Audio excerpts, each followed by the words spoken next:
Number 10. Tomas De Torquemada. Ever heard of the Spanish Inquisition? Well, this guy was one of its star killers. Not only do we wish it never happened in the first place, it did, so we might as well talk about it and learn from it. But we can't discuss the Inquisition without mentioning Tomas, who was responsible for thousands of deaths. He gave people two choices: either join the Catholic Church or die, which led to thousands of Jewish and Islamic people being exiled from Spain. He played the role of inquisitor and was in charge of investigating and punishing heretics. He oversaw the burning of thousands of innocent people, as Tomas often used cruel methods of extracting confessions from people he believed to be heretics. He seemed to almost enjoy his job, hanging, burning, suffocating, and tormenting people with the rack and waterboarding. No one knows exactly how many people died during the Inquisition, but historians estimate anywhere between 30,000 to 300,000. Pretty wide gap there. Number 9. Caligula. Man, his name is too fun to say. Too bad he wasn't a fun guy. It's better I tell you now that essentially this list is a depiction of what happens when the wrong people get their hands on power. From 37 AD to 41 AD, Caligula ruled as if he was some kind of mad god that needed to be satisfied. Not only did his addiction to gambling cause a nightmare for the economy, he seemed to delight in suffering. In the first 3 months of his rule, he made his people sacrifice 160,000 animals in his name. When he first took over as ruler, people actually liked him though. He made helpful political reforms and recalled exiles, but most people blame his future tyranny on a brain fever that befell him later on. He blew money on lavish projects, some still helpful like aqueducts, to building a 2-mile long floating bridge across the Bay of Bali so he could ride his horse across it day after day. He even ordered his men to attack the sea by collecting shells with their helmets. His lascivious love affairs included copulating with the wives of his allies and even allegedly his own sisters. Caligula's reign was equal parts terrifying and embarrassing, which is probably why his officers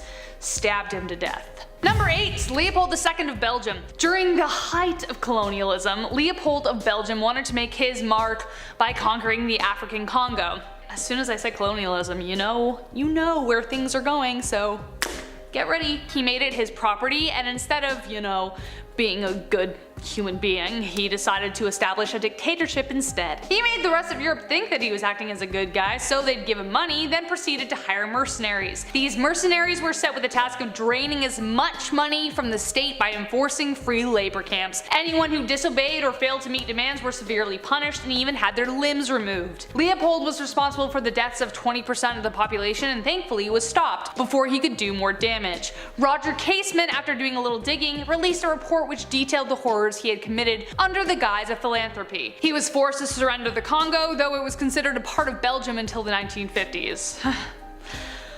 Whew, buckle up folks, it only gets worse from here. It's number 7 and we're already at Genghis Khan. Get ready. Genghis Khan, ruler of the Mongolian Empire, killed so many people. He changed the carbon footprint of the earth. In one single battle, he killed over 1.2 million people. Though this sounds like an exaggeration, I don't find it hard to believe, since he just left the corpses to rot. The battlefields became oily and whole mounds of mountains of bodies formed. Genghis Khan was supposedly responsible for over 40 million deaths. If you need a number to compare that to, that's the same amount of people who died in World War I altogether. He also enjoyed in excess the spoils of war, brutalizing women and assaulting them. In addition to that, he held mass beauty contests and all those who didn't win would be given to his soldiers like objects. Because of that, around 16 million people are said to be descendants of him today. That's how many people Many people blame his brutal and ruthless upbringing, as Khan very much had to raise himself under the mentality to kill or be killed. He even killed his own brother at age 10 just for not sharing food. He was also horrendous when it came to tormenting his betrayers. Some ways include pouring molten silver down their throats and sawing people in half while they were still alive. Oh, and he killed 75% of the population of Iran and tried to commit an entire genocide. Yeah, the list goes on, but so does this list, and there is more to come, so let's go. Number 6. Talat Pasha. Pasha was the Grand Vizier to the Sultan of the Ottoman Empire in the early 20th century and was the main architect of the Armenian genocide. When Armenian families were evicted from their homes in 1915, his signature was on the orders. On April 24th, they executed several hundred intellectuals in order to begin turkifying the country. Many were sent through the Mesopotamian desert on death marches without food or water after being stripped naked so the sun would just boil them alive. Anyone who stopped walking was shot. He also created a special organization made of killers and ex-convicts who were ordered to carry out the liquidation of the Christian elements. They drowned people in rivers, threw civilians off cliffs, even crucified and burned people alive. Yup, this happened in the 1900s, by the way. So there are about 600,000 to 1.5 million reasons we wish this man never existed, because that is how many people Pasha was responsible for killing.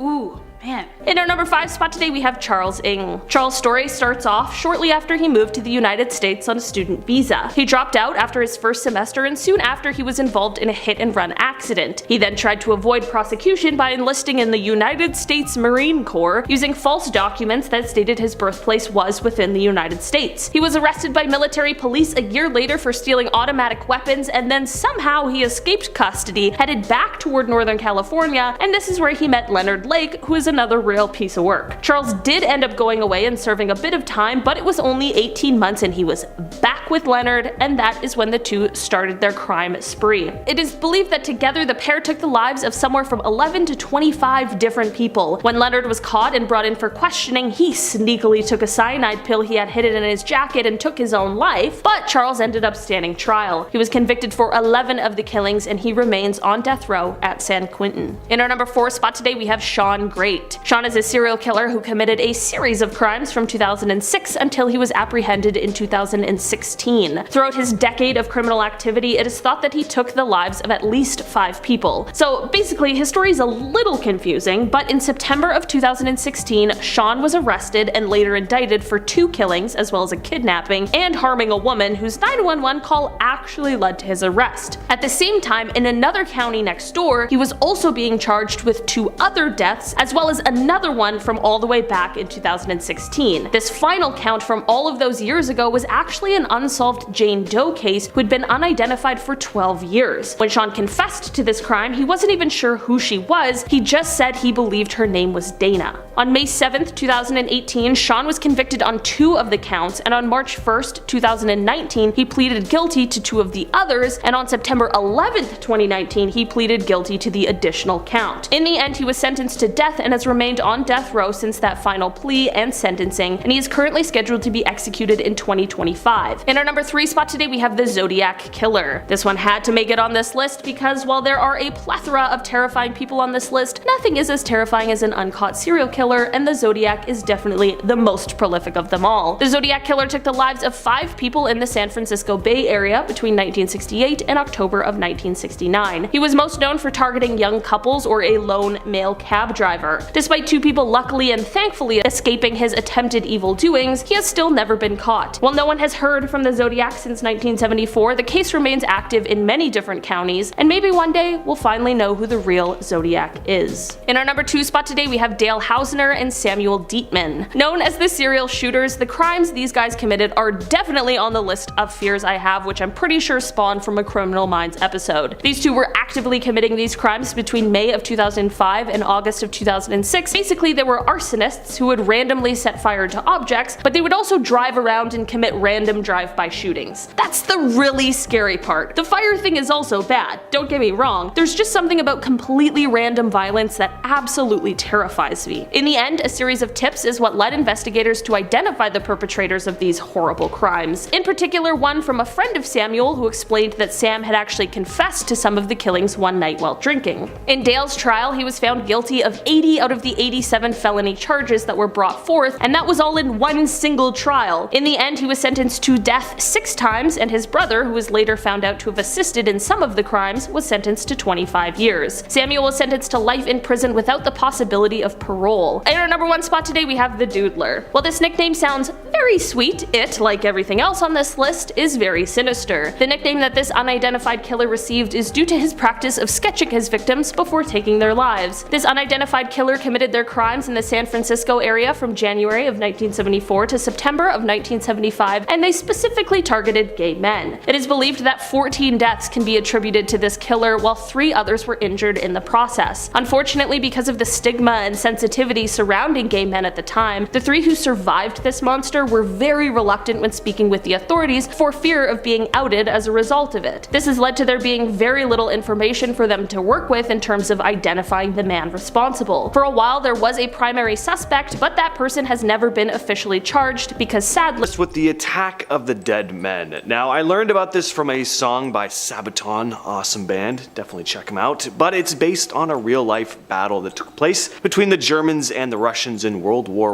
I. On August 6, 1915, the Germans had unleashed a barrage of poison gases on the enemy before beginning their advance. They didn't think they were going to come up against much resistance, if any at all, but they were wrong. From the smoke and ashes came several Russian survivors. They were coughing up blood and bits of their own lungs. Their skin had begun to decay. They looked like reanimated corpses, and the Germans immediately turned around and just booked it back where they came. They were so frightened that some of them became entangled in their own barbed wire traps, and the Russians started opening fire on the fleeing soldiers. World War I just sounded like literal hell on earth, and the Germans on that day probably thought they were actually seeing the dead come to life. Pretty horrifying. Number 9, Destinies of the Soul. I thought it was only evil books like the legendary Necronomicon that were supposedly bound in human flesh, but it turns out that this was a more common practice than you might think. Destinies of the Soul, published at some point in the 1880s, is just one of the many books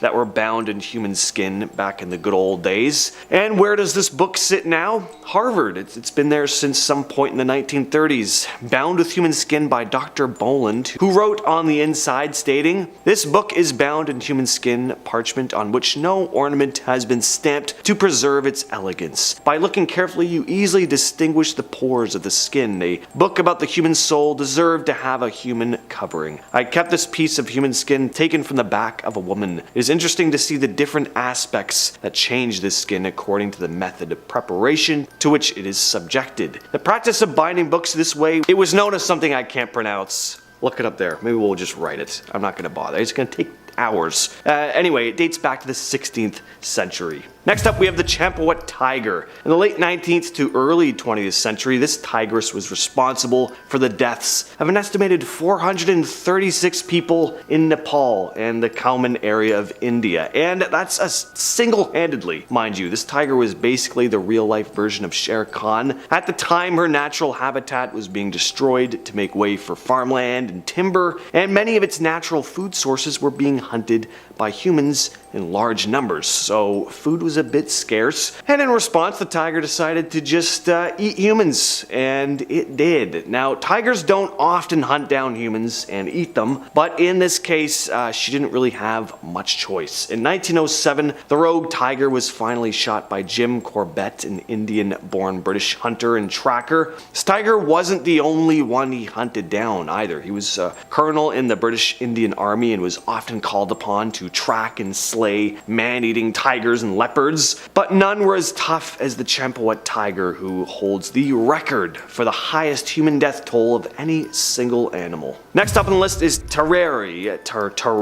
He was a guy from France in the late 1700s who became famous or infamous for his super disturbing eating habits. He had this crazy appetite and would eat tons of food, even live animals. He'd gobble down a whole bunch of apples, a meal meant for 15 people. He'd even take to devouring cats and dogs. Tarare didn't stop at regular food though. He once ate a live eel whole and even swallowed a snake after taking off its skin. Doctors and curious people began taking note of him, trying to figure out why he ate like he did. They thought something might be wrong with his stomach that made him feel full and just never gain weight. At one point he was hospitalized, and his disturbing behavior just got worse. He was once found eating parts of corpses and drinking human blood. The mystery was never completely solved, and he eventually passed away when he was 26. In at number 6, we have Ancient Teeth Whitener. Now, this one's just kind of gross, but if you're looking to whiten your teeth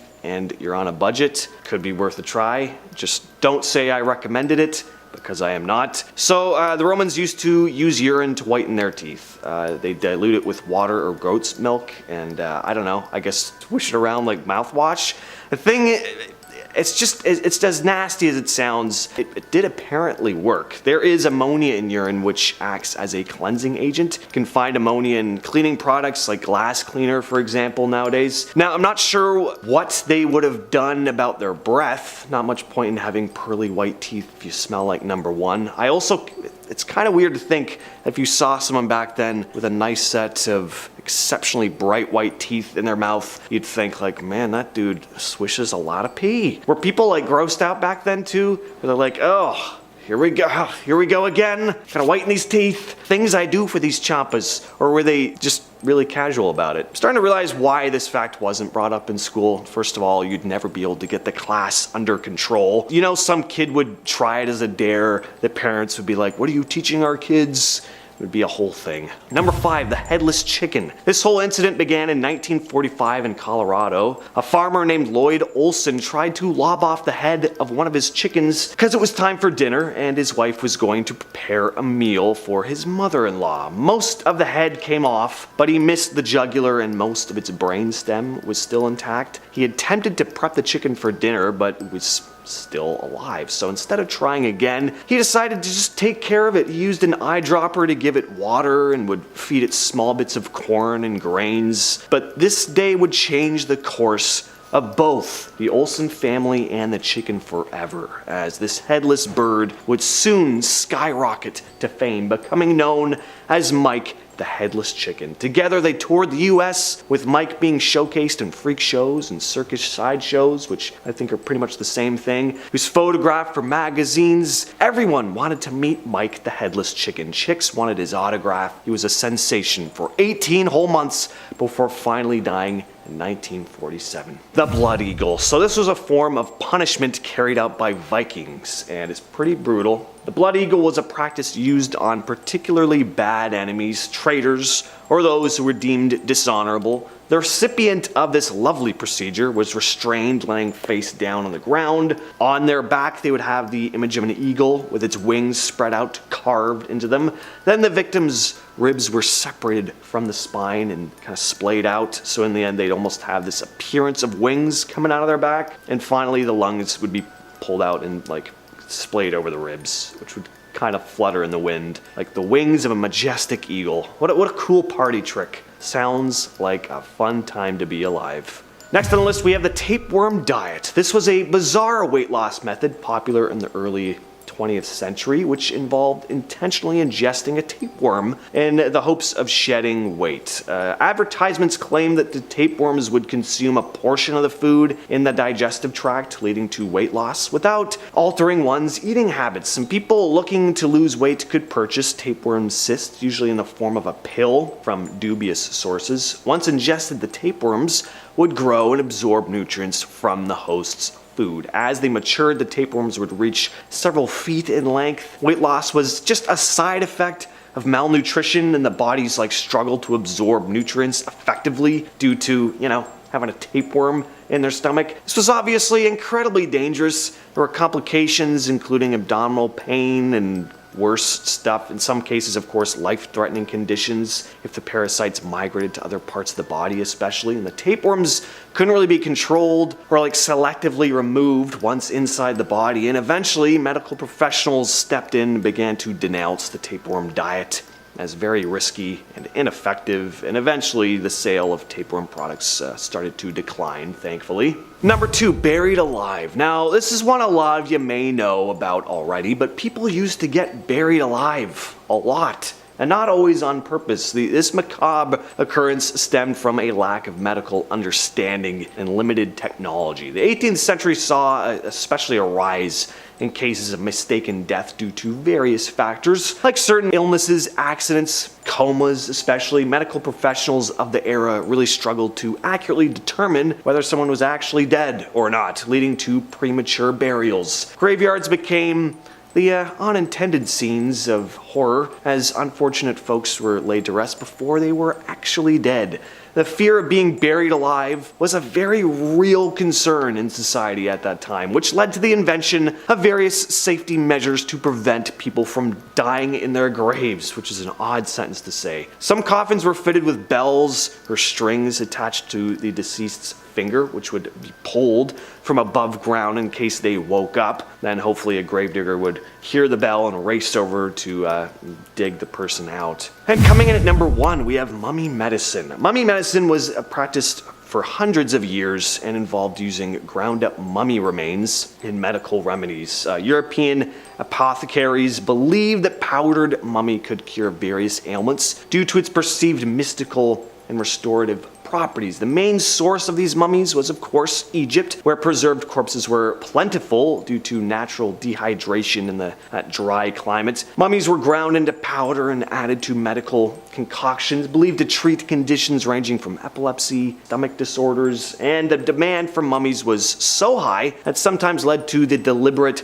plundering of ancient Egyptian tombs. And despite this widespread use, mummy medicine lacked any real scientific basis, and over time, as medical understanding improved, the practice fell out of favor. Next up at number 9, dentures. Well, today dentures are made from composite resin or sometimes porcelain. During the 18th and 19th centuries, of course, those materials weren't available. But as you can imagine, people were still losing teeth at an even higher rate due to the high sugar diet, attempted teeth whitening, which was really just wearing away their enamel instead of brightening it, and the overall lack of knowledge around hygiene. So dentures were still needed and wanted by many. So what was their material of choice? Well, for the easiest and most profitable route, many would acquire the teeth from dead bodies. Although if you had some money, you might be able to afford dentures made from ivory. Other materials were sometimes the teeth of animals or wood, but honestly, I think we can all agree that none of those sound like terribly sanitary options, considering professional physicians at the time weren't sterilizing instruments, and some didn't even believe in disinfecting prior to surgery. Next up at number 8, stained glass. If you walk into just about any old church, you'll notice the walls are decorated with beautiful stained glass. But what might surprise you is that in some of the particularly older pieces, there is a strange ingredient that helps it all come together. In 1112, a German monk wrote about the process of creating the beautifully colored glass, and as he detailed, it starts off innocently enough, adding sand and potash at a high temp until it becomes molten. From there, they'd add a stabilizer before coloring the glass with different metallic oxides like copper, cobalt, and gold. But once the glass was cooled and shaped, the small details were added by paint. They made the paint usually from lead or copper and would then suspend it in urine. So quite literally, some of those old stained glass windows were painted with pea paint, which I mean kind of just makes me giggle if I'm honest, but it is definitely a weird ingredient to think about being in paint. Coming in at number 7,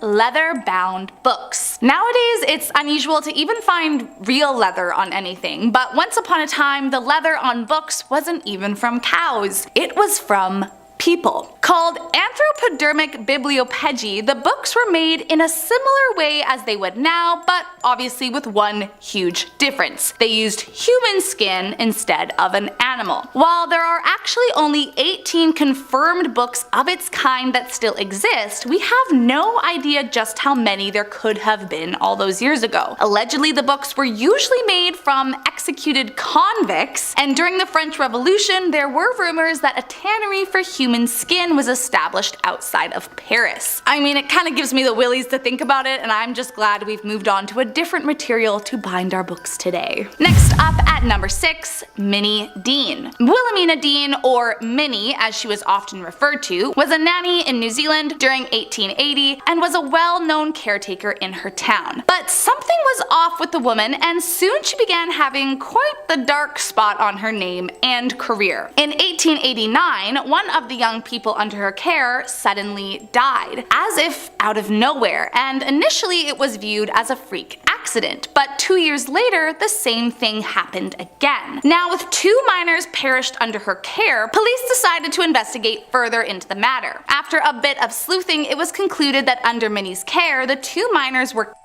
as she was attempting to take out life insurance on them. Police immediately took the remaining young boy in her care, finding it in dirty clothes and drinking curdled milk. By 1895, the investigation into her crimes continued, and she was spotted trying to flee on a train with another victim in her arms. And when police searched her house, they found 3 more covered up victims. Eventually found guilty for all her crimes, she was the first and only woman ever hanged in New Zealand. Next up at number 5, radiation test subject. In 1999, a man named Hisashi Uchi was a power plant technician, and he became known for being exposed to the highest amount of radiation of any human in history. While working at the Tokamura nuclear power plant, after a lack of safety protocols, improper training, and just an overall pressure to meet deadlines, Uchi and his coworkers made a terrible error. They mistakenly mixed an incorrect measurement of radioactive materials into the wrong tank, and as you've probably figured out, it caused a near fatal burst of gamma rays. Hisashi, who happened to be the closest to the incident, was brutally injured and sent to the hospital. Once he was there, it was discovered he had no more white blood cells, so essentially meaning that he had no remaining immune system. And despite being in intense pain with a rapidly deteriorating condition, doctors kept him alive under the family's request. So for 83 days, Uchi remained alive, being used as a test subject for experimental radiation treatment by the doctors, which, I mean, in their defense was the request of the family, but still, he endured several cardiac arrests, lost all of his skin, and suffered brain damage as well as organ failure. One of the last things Uchi ever said was, quote, "I can't take it anymore, I'm not a guinea pig." And then finally, one more cardiac arrest released him from his torture. Coming in at number 4, Mumia. Most widely practiced between the 12th to the 17th century, although there were a few cases in the 18th century that pop up, Mumia was widely used as a means of medicine in many European countries. Now, if you can't tell by the name, Mumia is creepily just as it sounds, the use of human remains to fix a living person's ailments. It was believed by many of the top physicians at the time that ingesting certain remains prompted the medicinal power of the mummy and could cure things like coagulated blood, pain, coughs, inflammation, cramps, and even heal open wounds. Now, they didn't just sit around eating the carcass directly, instead they would either grind the bones into a powder and drink it from there, or drink an extracted liquid from the embalmed individual. In fact, it was so popular at one point that it's believed the reason there are so few mummies these days is because of the high demand of flesh at the time. Coming in at number 3, James Jameson. One of the heirs to the Jameson whiskey family fortune, Jameson considered himself to be an adventurer of sorts and often traveled to far-off lands, detailing the trips in his diary. In 1888, Jameson decided to head out to explore the Congo, and while there he wrote about and demanded some gruesome things from the locals. So before beginning this expedition, Jameson discovered that the area he was visiting was known to have a population that participated in the eating of other humans. Apparently, Jameson set out to witness it firsthand, which, I mean, why was that his dream? A little suspicious if you ask me, but I digress. According to Asad Farhan, who was his translator for the trip, Jameson bought a girl from a trader of slaves for a few handkerchiefs and gave her over to the tribe to be. Allegedly, he didn't pay the tribe directly, but in a roundabout way, he did sort of pay to have this girl. What's even more gross is that he proceeded to draw and paint watercolors of the gruesome event while it happened, which again, just wrong on so many levels. And last up in our number 1 spot, the Rabbit Woman. Her name was Mary Toft, and in 1726 she became known throughout Surrey, England as having been the woman who gave birth to rabbits. Now, I know what you're thinking, that isn't possible. And you would be right, but still the story of how she convinced people it was real was crazy. Apparently Toft was actually pregnant at one point, but miscarried, and it could have been this that sent her into her madness. Toft began declaring that she was giving birth to various animal parts, and so her local doctor became involved in the case. At first, everyone actually believed her, as in fact a rabbit did, well, come out of her. And with a doctor backing up her claims, the king and his royal surgeon got involved. Unlike her local doctor, the king's surgeon was skeptical, and after discovering corn inside the stomach of one of the rabbits and hay in their droppings, it proved the animal hadn't developed inside Mary. Eventually, Mary Toft admitted to the hoax and explained that she had manually inserted the animals inside her to make the delivery as realistic as possible. She was immediately imprisoned for fraud, and the medical community was ridiculed for having been fooled. And we're kicking off this list with a very grotesque one, the Sagari. This is a type of yokai, a supernatural spirit or entity in Japanese folklore, sometimes demonic in nature. Pretty much everything on this list falls under the yokai umbrella. So a Sagari is basically a ghost horse, but not the type of boring, semi-translucent ghost we often think of in the West. Things are taken up a notch here. It's said that when horses die on wooded roads and are left to rot, their spirits can get caught in the trees as they rise from their bodies. This prevents them from fully passing into the afterlife, and bam, you have yourself a Sagari. By the way, if I pronounce anything wrong on this list, I'm very sorry.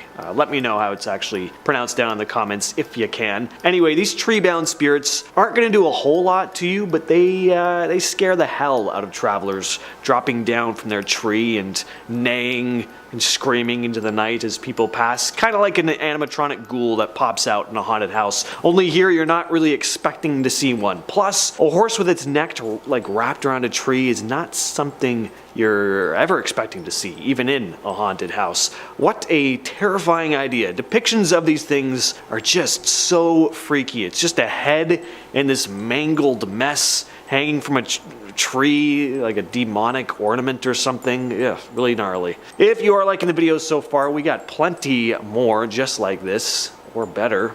So why not hit that subscribe button? It's totally free. Number 9, Roko Rokubi. So most yokai are born the way they are. That's not the case for these ones though. These creatures begin life as normal human beings, but become Roko Rokubi after being cursed. As to why they'd be cursed, there are many reasons. Maybe they did something bad, or in much more unfortunate cases, their husbands or fathers did something bad, and these unfortunate souls are the ones who take the brunt of the punishment. Roku Rokubi are strictly female. So, what are these creatures? Well, during the day, they appear completely normal, but when night falls and they're asleep, their necks extend to incredible lengths and then float away from their bodies, operating independently. Their head is basically its own separate entity. As to what it does, it may attack small animals or just take pleasure in freaking people out. They also really enjoy licking up lamp oil. Oftentimes, a woman who's become one of these yokai is completely unaware of it, having no memory of their head's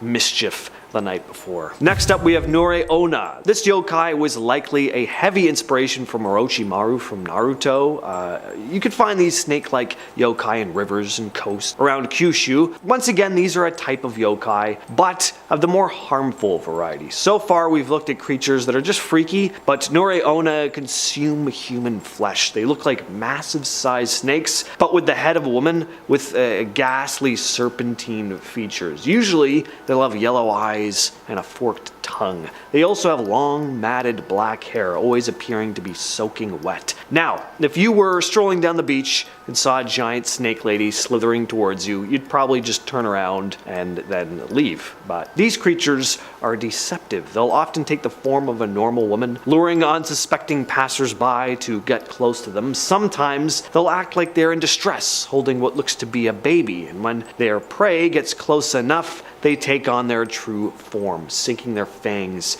into their target. Next on the list are the Nopparabo. Unsettling is the perfect word to describe them, as they aren't necessarily harmful, just terrifying to look at. What's more unsettling than a faceless specter? That's what these yokai are. In pretty much every way, they appear to be normal, everyday people. They're just missing a pair of eyes, a nose, and a mouth. These yokai they love their lives. They like playing goofs on people by scaring the crap out of them. They're often found in rural areas, mostly on the sides of roads, waiting to give hapless passersby a fright. They'll often have their backs turned to their victim and when the person gets too close, they'll turn around and bam, no face. Sometimes they'll actually appear to have a face and then make it disappear for dramatic effect. Nopperabo can also appear to be another person, making their face look like someone's friend or loved one. They just have a lot of fun being who they are. I like these guys. If I were one of them, I'd be behaving in the exact same way. Like, you think if I had the ability to make my face disappear, I wouldn't use that to make myself get a laugh? I mean, come on, you can't blame them. Number 6, Shirime. Alright, you want unsettling? How about a yokai that has an eyeball where its anus should be? That would be unsettling to see on a human being, but the fact that it's a demonic spirit makes it even worse. Shirime literally translates to buttock's eye, so imagine that being the name of your kind. What's your heritage, Brenda? Oh, I'm actually a butt eye. Anyway, from a distance, these things look basically human, although in many tales they have no eyes, sometimes no facial features at all. Shirime don't cause any physical harm to their victims, just psychological trauma. A Shirime will usually wear a kimono, hanging out late at night on city streets. Then when a lone passerby approaches, they'll be like, hey, check this out. Then drop their robe, bend over, spread the cheeks, and oh Jesus, a big glowing eyeball where his butthole should be. Hilarious to read about, anyway. Probably not as hilarious if you saw it in real life. I'd probably never be the same after an encounter like that. Actually, I'd probably still laugh. I might be a little insane, but I'd be laughing in hysterics on my deathbed. Number 5, Tenome. These are really cool. So, ever seen Pan's Labyrinth? I think Guillermo del Toro had to have taken inspiration from this yokai for the Pale Man. And we all know how many bricks we dumped in our pants when that freaky monster showed up. A Tenome is an entity which appears to be an old man, only he has no eyes on his face anyway. Instead, they're on the palms of his hands. Tenome aren't just out to scare their victims either. They're incredibly dangerous, chasing after their human prey and eating them alive. They're said to be able to suck the meat right off a person's bones. They have a sharp sense of smell and can move at a decent clip. Some say that these yokai are the spirits of blind men who lost their lives in a violent manner and now roam graveyards in the dead of night as tortured, vengeful ghosts. Next on the list are Moku Mokuren. Once again, these are the definition of unsettling, as they're really creepy, but in most legends they don't pose any physical threat. It's hard to describe exactly what a Moku Mokuren is. Basically, when a shoji is old and unmaintained, shoji being paper sliding doors or windows, they can get holes in them, and it's said in Japanese mythology that these holes, if not fixed, can begin to house spirits, which appear in the form of eyes that fill up these holes. As to what these eyes do, not a whole lot other than stare at you menacingly, which is a truly unnerving idea. Just imagine waking up in the middle of the night, feeling as if something is watching you. There's no one else home, at least that's what you thought. Then you look over at your old, mangled sliding door to see little eyes peering at you, following you wherever you move. Number 3, Hayakume. These yokai aren't particularly dangerous, just really gnarly looking. A Hayakume is a horrific looking yokai, a large fleshy abomination covered in eyes. Lots of eye stuff on this list. It's a recurring theme amongst the many varieties of yokai. Hayakume translates to 100 eyes, which is a lot of eyes for one creature to have. These entities also look like mounds of melting skin. They never come out during the day, which is, I'm sure many are thankful for, as the sun is too harsh on their 100 eyes. They live in shadowy places like abandoned temples, sometimes guarding these types of places from thieves. They aren't aggressive by nature, they're shy and just prefer to be alone. If a person does happen to get a little too close though, why you'd want to, I don't know. But they can actually detach one of their eyes, having it fly over and land on the person, keeping an eye on them until they finally go away, literally. In at number 2, we have the Jorogumo. Alright, we've talked eyeball yokai, snake-like yokai, faceless yokai, yokai in the form of mangled horse heads and trees. That covers quite an array of fears, so here's one for all you arachnophobes out there. There's a species of spider called the Jorogumo. It's said that when these spiders live particularly long, 400 years to be exact, it grows in size and gains insane powers. Imagine a moonlit night, a beautiful woman appears out of nowhere, alluring and mesmerizing. You don't realize it at first, but she's a Jarugumo in human disguise. She uses her beauty to lure unsuspecting men, and when they least expect it, she reveals her true form, a gigantic, nightmarish spider. When she has her victim ensnared, she weaves a web so strong that her poor prey is trapped, unable to move a muscle, completely at the mercy of the monstrous creature. And then, slowly and painfully, the Jarugumo sinks her venomous fangs into her prey, the venom working its way through their veins, weakening them bit by bit. She makes her victim's death slow and excruciating, drawing out the pain for as long as possible. And finally, at number 1, we have Jikini Niki, which translates to human-eating ghosts. So yeah, the name kinda says it all. These are kind of along the same vein as the contemporary zombies we know and love today. These creatures don't look all that different from human beings at first glance anyway. They're incredibly ugly though, and have sharp fangs. They dwell in old abandoned temples on the outskirts of villages. They don't veer too far away from civilization though, as their food source is deceased humans, which they use their sharp teeth to peel the flesh off of.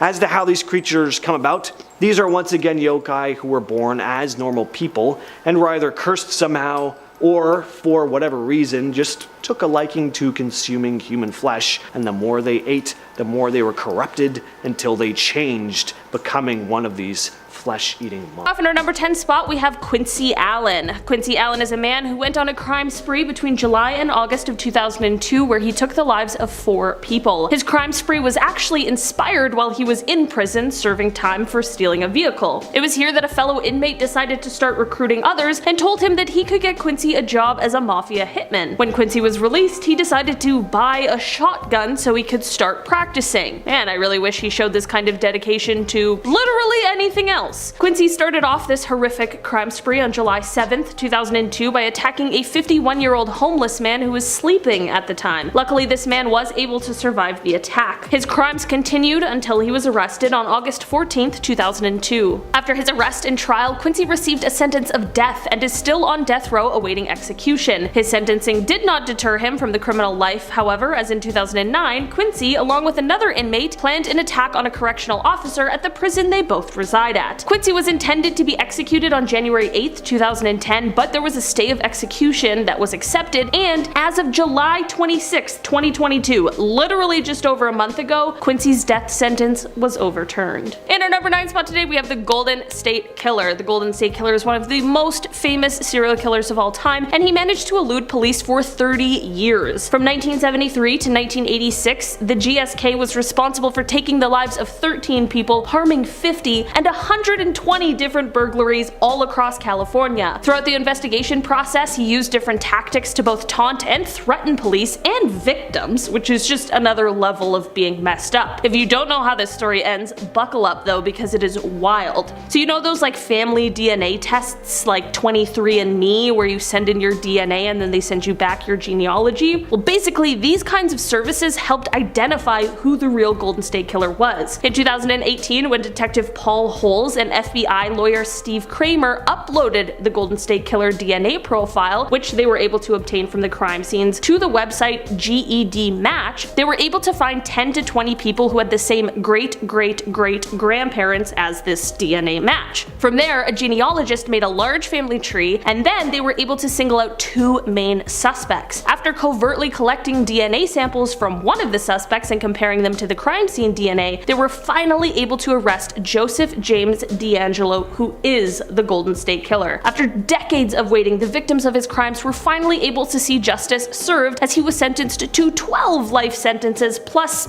8 years. He was spared the death penalty because he admitted to numerous crimes he had perpetrated, some of which he wasn't even being charged for. He is now 75 years old and will definitely spend the rest of his life in prison. In our number 8 spot today, we have David Berkowitz. David Berkowitz, or the Son of Sam, is an American serial killer who terrorized New York from July of 1976 to July of 1977. He took the lives of 6 people and wounded 7 others, all while eluding the biggest manhunt in New York City history. He was one of those arrogant ones who leaves like little notes for the police promising to do it again, but his arrogant self was caught for his crimes and he was arrested on August 10th, 1977 and was indicted for his crimes. He confessed to all of them and claimed that he was just obeying the orders of a demon that had manifested itself in the form of a dog that belonged to his neighbor. He was found mentally competent to stand trial, and he pleaded guilty to his crimes, which left him sentenced to 6 consecutive life sentences. He later admitted to making up the dog story, which, like, yeah, duh, but he did say that he was a member of a violent satanic cult and his crimes were committed as a part of that. These claims were investigated, but no one has ever been able to confirm or deny them. In our number 7 spot today, we have Tex Watson. Tex Watson was one of the central members of the Manson family, which was led by Charles Manson, and he was a willing participant for the horrible Tate and LaBianca crimes that took place on August 9th and 10th, 1969. In October of 1969, Tex knew his arrest was coming, so he fled to his home state of Texas, but was later arrested and extradited back to California. Once he was in California, he refused to talk or eat and ended up losing 55 pounds, which got him sent to get tested to see if he was fit to stand trial,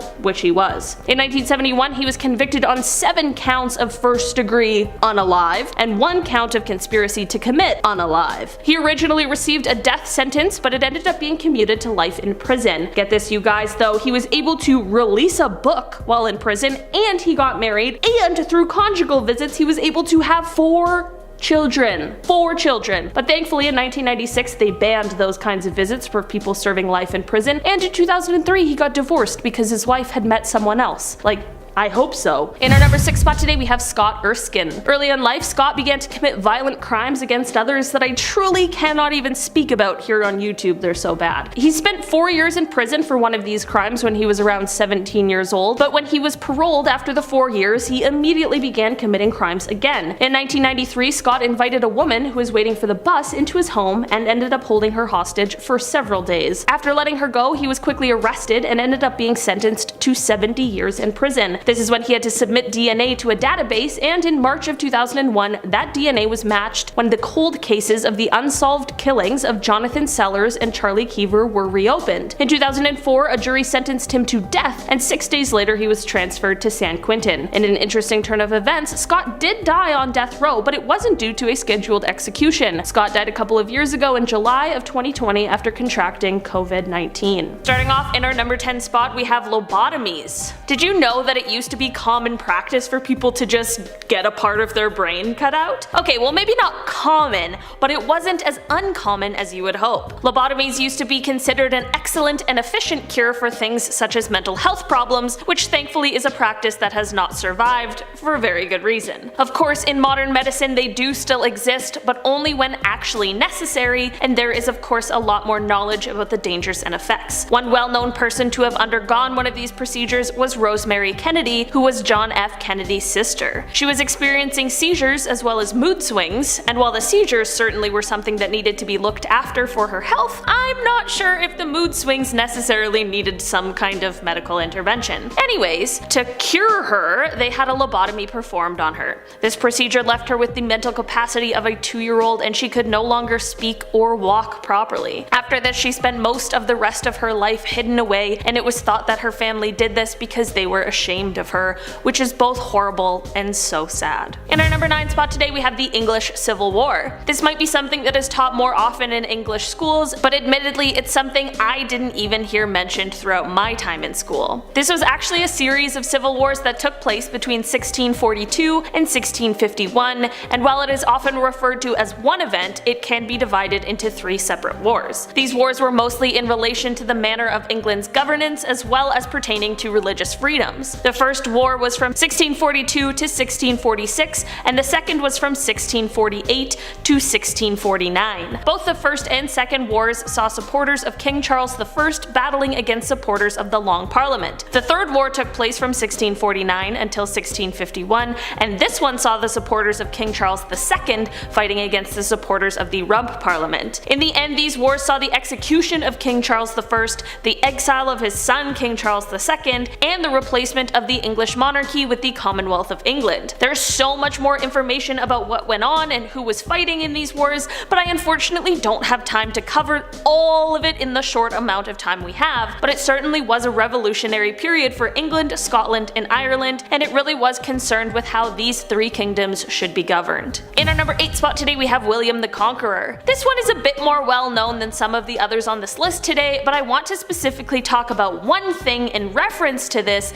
that is much less well known. In 1807, William the Conqueror decided to take on an all-alcohol diet. This is because he was suffering from extreme obesity and was struggling because of that fact. Because of this, he told his staff that he would only drink wine until his weight went down, but he ended up passing away less than a year later, and most of us are told that this was obviously because of the wine-only diet, but that's not actually true. In an astonishing turn of events, this wine-only diet actually worked. Shortly after beginning his diet, he was able to ride his horse again, which was one of the main reasons he started the diet in the first place, as he was previously too heavy for the horse to carry. He actually died after falling from his horse during an expedition, which was completely unrelated to either his weight or his diet. It's entirely possible that had he not gone on this diet, he would have never ridden his horse and maybe would have lived longer. Truthfully, who knows, but I suppose in a very roundabout way, he did still kind of die from this wine-only diet. In our number 7 spot today, we have the World War II dogs. A lot of us have learned quite a bit about World War II as it affected everyone at the time and was obviously a huge deal. We all have slightly different perspectives on it depending where you grew up and went to school, but it's something that is still widely talked about today. There is so much to cover on this topic, so of course some of it ends up getting left out of the history textbooks, but that doesn't mean the knowledge doesn't survive in some capacity. For today's list, I want to talk about a technique that was used in Russia during World War II that ended up completely backfiring. In Russia, they had trained dogs with bombs strapped onto their backs to run under tanks. I'd like to think that this technique also saw the dog being able to leave the bomb there so that they could escape, but that is most likely wishful thinking, but that isn't even what I wanted to talk about today. While this is, I suppose, a good tactic for fighting a war, there was one grave oversight during this training. All the dogs were of course trained using Russian tanks, since that's where and who they were being trained by, so when it came time for the real deal, these dogs couldn't differentiate between a Russian tank or an enemy tank, which then saw the dogs running under what they knew, which were the Russian tanks. Certainly not the outcome that they were expecting. In our number 6 spot today, we have Mary Shelley. We all know Mary Shelley as the author of Frankenstein, but there's one super creepy and kind of sad thing about her that is much less well known. Mary's husband was a man named Percy, and when he was 29 years old, he was sailing with 2 other men, and on July 8th, 1822, they got caught up in a storm and ended up drowning. The bodies of the men were found 10 days later, and they were only able to be identified based on their clothing. This of course is extremely tragic and sad, and of course it would have been so awful for Mary to have to lose her husband at all, let alone in this way. Percy ended up being cremated, and for some reason his heart was the only part of his body that refused to burn, which I guess now physicians suggest was due to calcification from an earlier bout with tuberculosis. While this in itself is pretty freaky,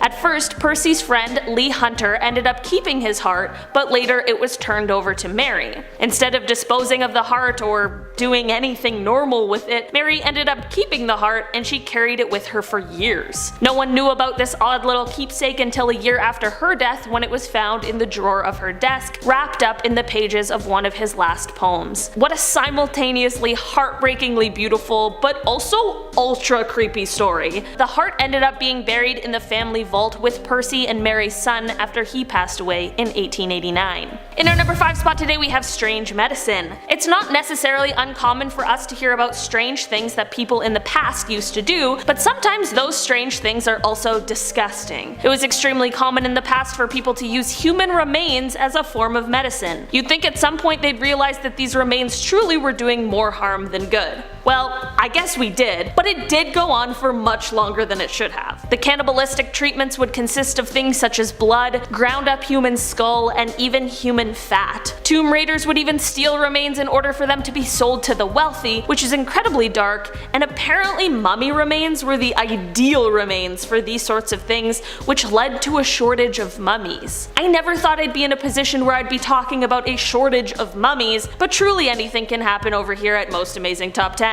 I guess who am I to judge these past decisions, but all I can say is that that I am very glad this is one we have moved on from. In our number 4 spot today, we have the Chilean Civil War. Just to throw another war into the mix today, let's talk about the Chilean Civil War of 1891. The short of it on this war is that the president at the time, Jose Manuel Balmaceda, tried to give himself a lot more power than he probably should have had. The Congress weren't exactly thrilled about that, so they and the Chilean Navy rebelled against the president and the army. The Navy made the smart move by going north and seizing the nitrate mines, which were very economically important. From there, they sailed south. Like any war, there of course was a lot that went on, but ultimately the Navy and Congress were successful and victorious. This war was actually the first war where modern torpedoes were used and were actually successful, although it took all of the torpedoes they had in just one attack. Part of the reason the Navy was so successful in this war because not only were they able to dominate on land, but also sea. This really led other countries to realize how vital it was for them to have modern ships and naval defenses. It also made other countries realize how important it was for them to have modern weapons. This war may be lesser known and less discussed, but it certainly was an eye-opener for a lot of other countries. In our number 3 spot today, we have King Gojien of Yue.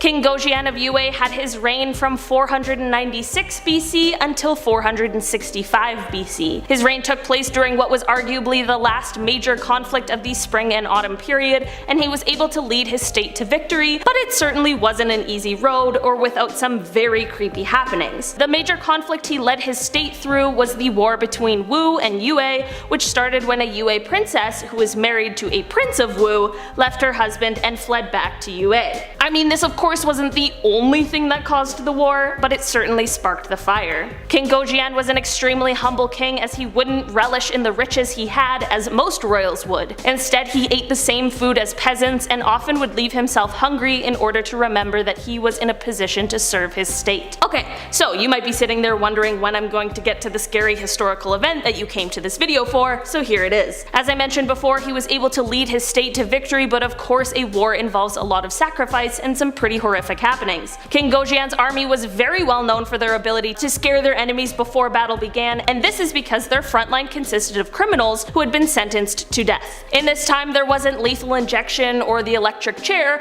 so naturally it was a lot more of a vicious process. These criminals would decapitate themselves in front of the enemy army. Yep, I think this is probably the definition of a scary historical event. I can't even imagine witnessing something like that and then having to proceed with a battle against the army that has people doing that sort of thing. King Gojien was certainly not a leader who was wasting time messing around. In our number 2 spot today, we have Topsy the elephant. Topsy was a female Asian elephant who was born in Southeast Asia around 1875. She was secretly brought into the United States shortly after and was unfortunately added to a circus who advertised her as the first elephant born in the US, despite that obviously not being true. During her 25 years with the circus, she gained a reputation as a bad elephant, and after she ended up killing a guest at the circus, she was sold to Coney Island's Sea Lion Park in 1902. The Sea Lion Park was eventually sold and renamed to Luna Park, and during Topsy's time here, she was involved in quite a few highly publicized incidents, which could be attributed to her drunken handler, the publicity-hungry owners of the circus, as well as the fact that this is all a perfect example of why animals that belong in the wild should be in the wild. In the end, all of the horrible people who had a hand in Topsy being in this circus decided that since she was such a problem, they would execute her publicly. They were going to hang her, but because people thought that that was inhumane, they decided to take a different route. For the record, I just want to say that the execution of Topsy was inhumane no matter what method they chose, because Topsy didn't deserve to be in this kind of an environment. On January 4th of 1903, Topsy was fed carrots that were laced with potassium cyanide, and she was also electrocuted and strangled. To make this horrific day even worse, the event was both spectated and the Edison Manufacturing Movie Company was there to film the whole thing. Many people believe Thomas Edison was actually there himself, but that is something that is up for debate. This whole situation is absolutely heartbreaking, and Topsy deserved a lot better than everything she had to go through. In our number 1 spot today, we have the Red Summer. The Red Summer is something I didn't even hear mentioned in school, which is honestly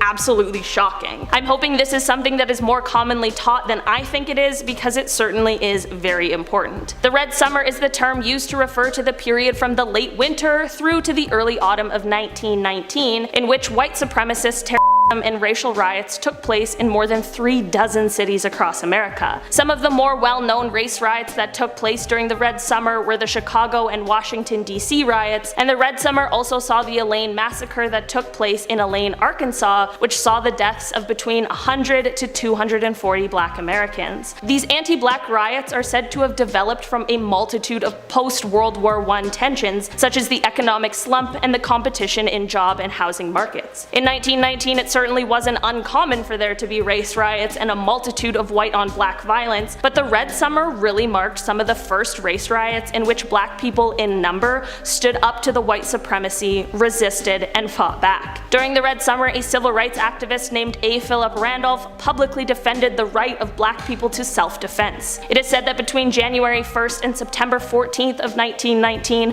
white mobs lynched at least 43 black Americans, but despite this, the states refused to interfere or prosecute these mobs. Considering how many race riots went on during this summer, we truly could dedicate an entire video to the Red Summer. It is insane to think about how recent 1919 really was, and while we certainly have come a long way, there is always more work to be done, and part of the work involves us learning about these horrible histories and what happened in our past. Coming in at number 10 is Parallel Universe. A group of NASA scientists working on an experiment in Antarctica have detected evidence of a parallel universe where the rules of physics are opposite of our own, according to a report. A cosmic ray detection experiment has found particles that could be from a parallel realm that was also born in the Big Bang. Now, the expert used a giant balloon to carry NASA's Antarctic Impulsive Transient Antenna, or ANITA, high above Antarctica, where the frigid dry air provided the perfect environment with little to no radio noise to distort its findings. Now, a constant wind of high energy particles constantly arrives on Earth from outer space. That means the high energy particles can only be detected coming down from space, but the team's ANITA detected heavier particles, so-called tow neutrinos, which come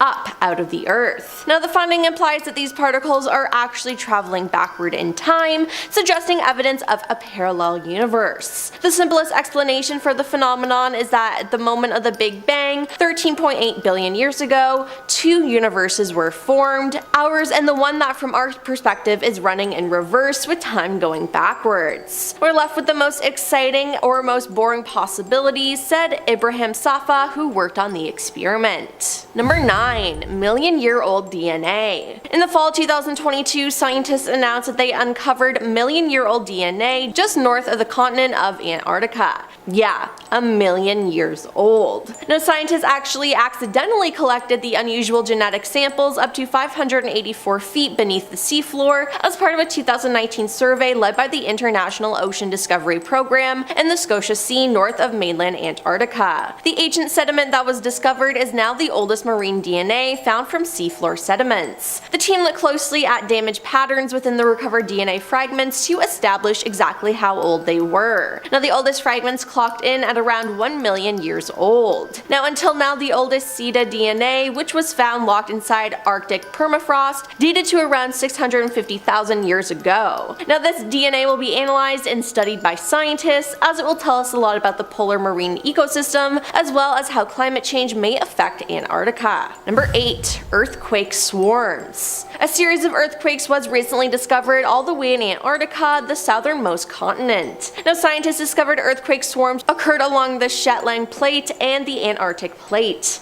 Now, the swarms lasted from August 2020 all the way through February 2021. Within that time, around 85,000 earthquakes occurred, which is insane and low-key scary. Scientists believe this series of earthquake storms were caused by the eruption of a dormant volcano. Now, the swarm occurred around the Orca Seamount, an inactive volcano that rises 2,950 feet from the seafloor in the Bransfield Strait. Now, the two largest earthquakes in the series were a magnitude of 5.9 quake in October 2020 and a magnitude 6.0 quake in November. Number 7. Colossal Squid Expedition. An international expedition of scientists conducted a colossal squid exploration in December 2022 and were able to grab videos and photos of some of the rare species swimming far beneath the surface. Now, this type of squid is the largest invertebrate in the world, and this expedition could reveal important information about the behaviors and habits of the colossal squids, as well as information on animal life in Antarctica in general.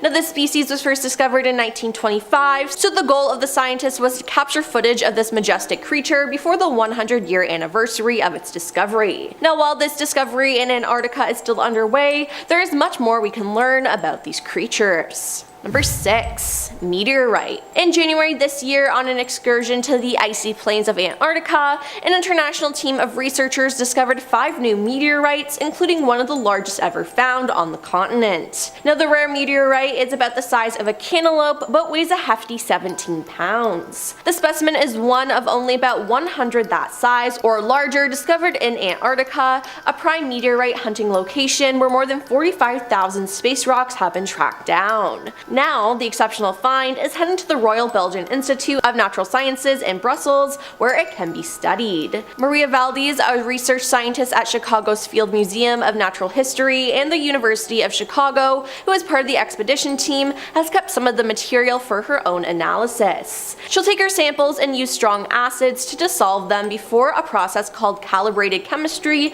to isolate various elements that make up the rock. Then I can start to think about the origin of this rock, how it evolved over time, what kind of parent body it came from, and where in the solar system the parent body formed, she said. These are the kind of big questions that we try to address. Number 5. Strange creatures. In 2021, geologist James Smith of the British Antarctic Survey drilled through an Antarctic ice shelf to sample sediment which was locked under half a mile of ice. To get to it, James and his colleagues had to melt 20 tons of snow to create 20,000 liters of hot water, which they then pumped through a pipe lowered down a borehole. Next, they lowered an instrument to collect the sediment along with a GoPro camera. Later that night in his tent, James watched the footage and he found a rock 4,600 feet under the surface. Now, it was the wrong place for collecting seafloor muck, but the absolute right place for a 1 in a million shot of finding life in an environment that scientists didn't think could support that much of it. A layer of bacteria known as microbial mat was on the rock. An alien-like sponge and other stalked animals dangled from the rock, while stoder cylindrical sponges hugged at the surface. The rock was also lined with wispy filaments, perhaps a component of the bacterial mats, or perhaps a particular animal known as a hydroid. Now, whatever the case, this was an extraordinary find that they will be continuing to study. Number 4. Deepest Point Mapped. A new map of the Southern Ocean gave scientists their most detailed view to date of the seafloor surrounding Antarctica,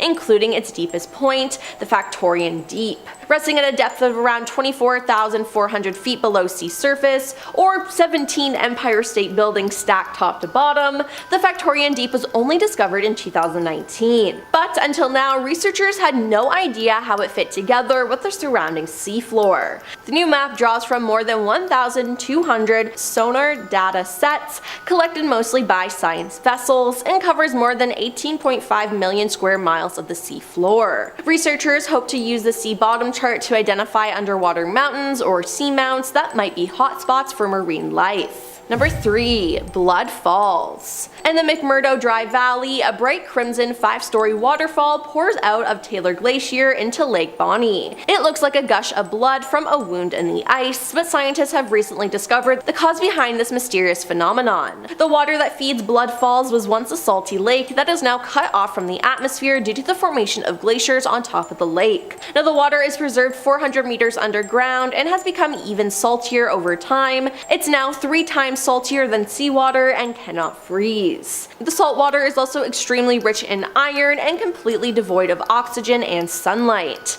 As the iron-rich water seeps through a fissure in the glacier and comes to contact with the air, the iron oxidizes and rusts, staining the water a dark red color. Now, just looking at this freaks me out, but I'm glad scientists were able to discover the reason behind it. Number 2. Singing ice. It appears that a massive slab of ice in Antarctica is singing.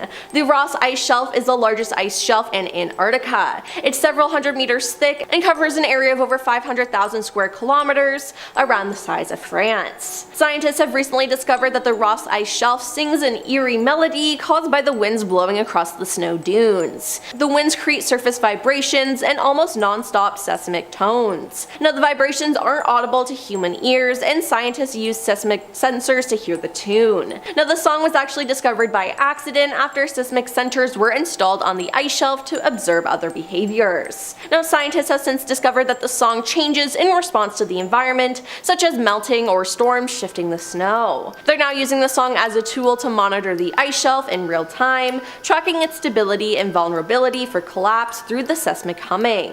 And coming in number 1 is secret lakes. It's difficult to imagine anything beneath the thick layers of ice in Antarctica, yet scientists have discovered a number of underground lakes. First uncovered in 1970 with radars, there are estimated to be around 400 lakes sitting under 3 kilometers of ice. Scientists believe the lakes were formed after the separation of Antarctica from Gondwanaland, the ancient supercontinent. Lake Vostok, discovered in the 1990s by Russian scientists, is the largest subglacial lake in Antarctica. In 2014, scientists had a major breakthrough at Lake Wallens, discovering a diverse and active ecosystem of microorganisms in the lake, nearly a kilometer under an ice sheet. Then in 2022, researchers discovered a city-sized lake hidden deep underneath the East Antarctic ice sheet. The hidden lake, which was named Lake Snow Eagle, has a surface area of 143 square miles and lies in a mile-deep canyon beneath 2 miles of ice. The team uncovered the lake following 3 years of exhaustive aerial surveys over the ice sheet, using radar and special sensors designed to measure minuscule changes in Earth's gravity. Now, experts believe it could contain 34-million-year-old river sediments that are older than the ice sheet itself, and could shed light on what Antarctica was like before the continent froze. We're kicking things off with the 3,000-year-old arrow. This is a super recent discovery, it just happened back in September. A glacial archaeologist named Espen Finstad was hiking through the Jotunheim Mountains in eastern Norway when he came across a wooden arrow. It was so well preserved that to the naked eye it would probably look brand new. It even still had feathers on it. But Finstad estimated that this arrow was actually around 3,000 years old. He later determined it was likely used by a hunter in the late Stone Age to early Bronze Age. Finstad stated, "What makes the arrow so impressive is its preservation. Though it is broken into 3 parts, the arrow remains attached to the shaft, as do the feathers, known as fletchings, which help to stabilize the arrow's flight path." So this is just one of the many artifacts turning up once frozen under, thick layers of ice, not just in Norway, but in cold climates all around the world as glaciers continue to melt. If you are enjoying our content so far, if you're new here, hit that subscribe button and don't forget to leave your thoughts, your comments, complaints down below. I'll usually read them. At number 9, we have Mummy Juanita. Mummy Juanita, also known as the Ice Maiden or Lady of Ampato, is an exceptionally well-preserved mummy of an Inca girl which was discovered in 1995. The mummy was found on Mount Ampato, a dormant volcano in the Andes Mountains of southern Peru, by anthropologist Johann Reinhard and his team. Mummy Juanita is believed to have lived during the Inca Empire, making her one of the best preserved ancient bodies ever found. She was approximately 12 to 14 years old at the time of her death. The mummy was found at an altitude of about 20,600 feet, and her discovery was kinda accidental. Reinhard and his team were actually on a mission to recover another Inca mummy when they stumbled on her in a crevice. She was wrapped in several layers of colorful textiles and buried with various offerings, including ceramic and metal objects, food items, and small statues. She was probably sacrificed as an offering to the Inca gods. The mummy is currently on display in the Catholic University of Santa Maria's Museum of Andean Sanctuaries in Peru.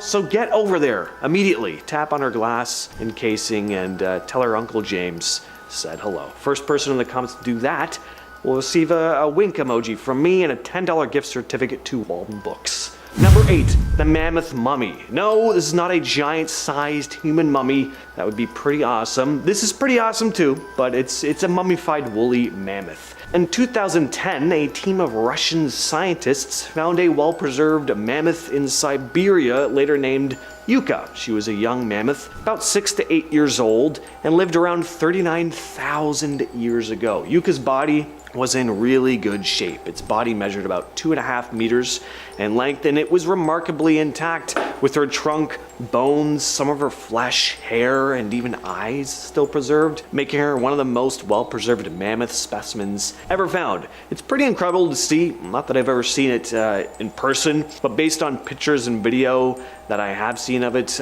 crazy how well preserved it is. Finding a dinosaur in this condition would be absolutely unreal. Anyway, they think she might have fallen into a mud pit or drowned, which helped to preserve her so well. People probably butchered her for meat, as there were cut marks on her bones. Scientists studied her DNA to learn more about mammoths and their connection to modern elephants. Right now, Yuka is currently being held in Moscow. Next up, we have the Greenland Norse textiles. These textiles are a collection of ancient fragments discovered in 1921 in various archaeological sites in Greenland. The textiles provided insights into the types of clothing and weaving techniques of the Norse settlers who lived in Greenland during the medieval period. The sites where these fabrics were found are part of the remnants of Norse settlements in Greenland, which thrived between the 10th and 15th centuries. Fabrics discovered include woolen garments and household items. They were remarkably well preserved due to the cold and dry climate of Greenland, which helped prevent decay. The textiles had a bunch of different weaving patterns, colors, and designs that reflected the skill and artistry of the Norse weavers back in the day. It's interesting to see what their clothing looked like beyond depictions of them in ancient artwork. These fabrics have also been useful in understanding the challenges faced by the Norse settlers in Greenland and how they adapted to the harsh environment. And at number 6, we have the Kostenki 17 artifacts. The Kostenki 17 artifacts were discovered at the Kostenki site in Russia, an archaeological site known for its wealth of Upper Paleolithic finds. The artifacts discovered at the site include bone and antler tools, bone ornaments, and various artifacts made from organic materials. Archaeologists dug up a number of bone and antler tools like spear points, knives, and needles, tools that had been crafted with remarkable precision. They also found ornaments made from bone like beads and pendants. On top of that, there were plenty of hunting tools like projectile points, along with bones of animals that they had hunted. Some other notable discoveries at the site were engraved objects and fragments. These engravings often depict animals in geometric patterns, showcasing the type of artwork they would have made at the time. At our number 5 spot, we have the Siberian Ice Maiden, also known as the Princess of Ukok or the Altai Princess. This is a mummy of a young woman that was discovered in 1993 in the Ukok Plateau of the Altai Mountains in Siberia. The Siberian Ice Maiden was discovered by Russian archaeologist Natalia Polosmak in a tomb on the Ukok Plateau. The site was located at an altitude about 8,200 feet. The mummy is believed to date back to around 500 BC, making her approximately 2,500 years old. The mummy was found in a wooden sarcophagus covered with felt blankets and a cowhide rug.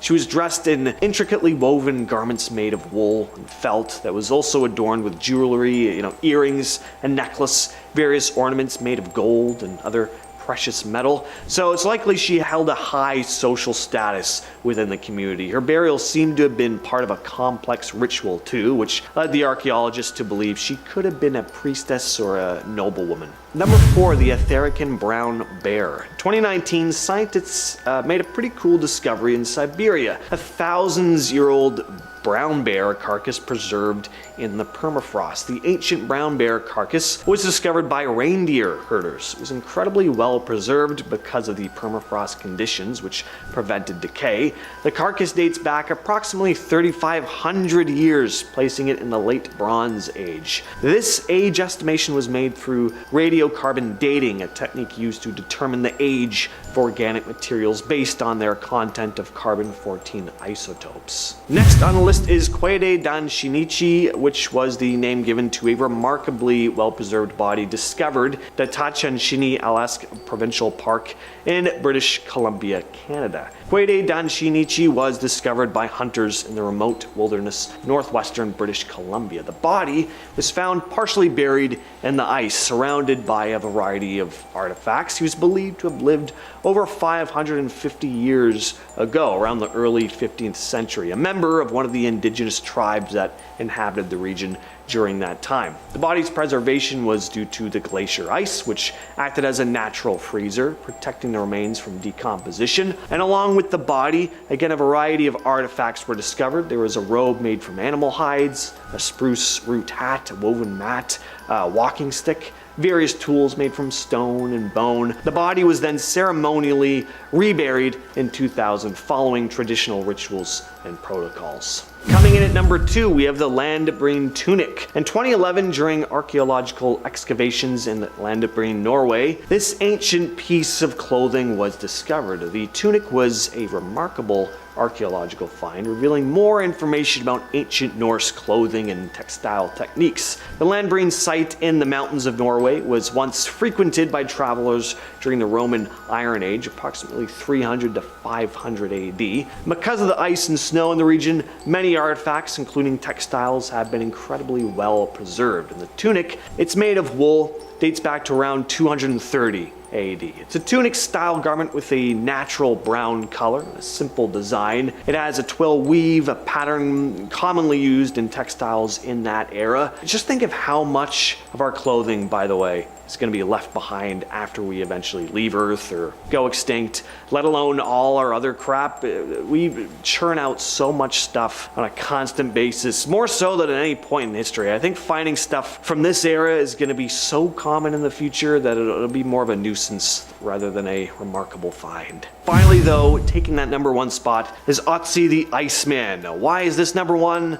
I don't know, not really any particular ranking going on here, just a good one to close off with. In September of 1991, hikers Helmut and Erika Simon stumbled upon a well-preserved human corpse high in the Alps near the border of Austria and Italy. Later known as Otzi the Iceman, the two hikers saw the remains and actually thought he could have died relatively recently. But no, Otzi was an ancient human who had lived over 5,000 years ago during the late Neolithic period. He was so well preserved because he'd been encased in ice for that thousands and thousands of years. His body was found in the Ötztal Alps. The discovery site was in the Schnalzalval-Sanalis Valley, a region that was once covered by glaciers completely. Scientists discovered that Otzi lived between 3359 and 3105 BCE, making him one of the oldest and most well-preserved naturally mummified humans ever found. He was 5'5" and weighed around 110 pounds. The age at the time of his death was estimated to be around 45 years old. Besides his body, researchers also found a bunch of artifacts and clothing items with him. A copper axe,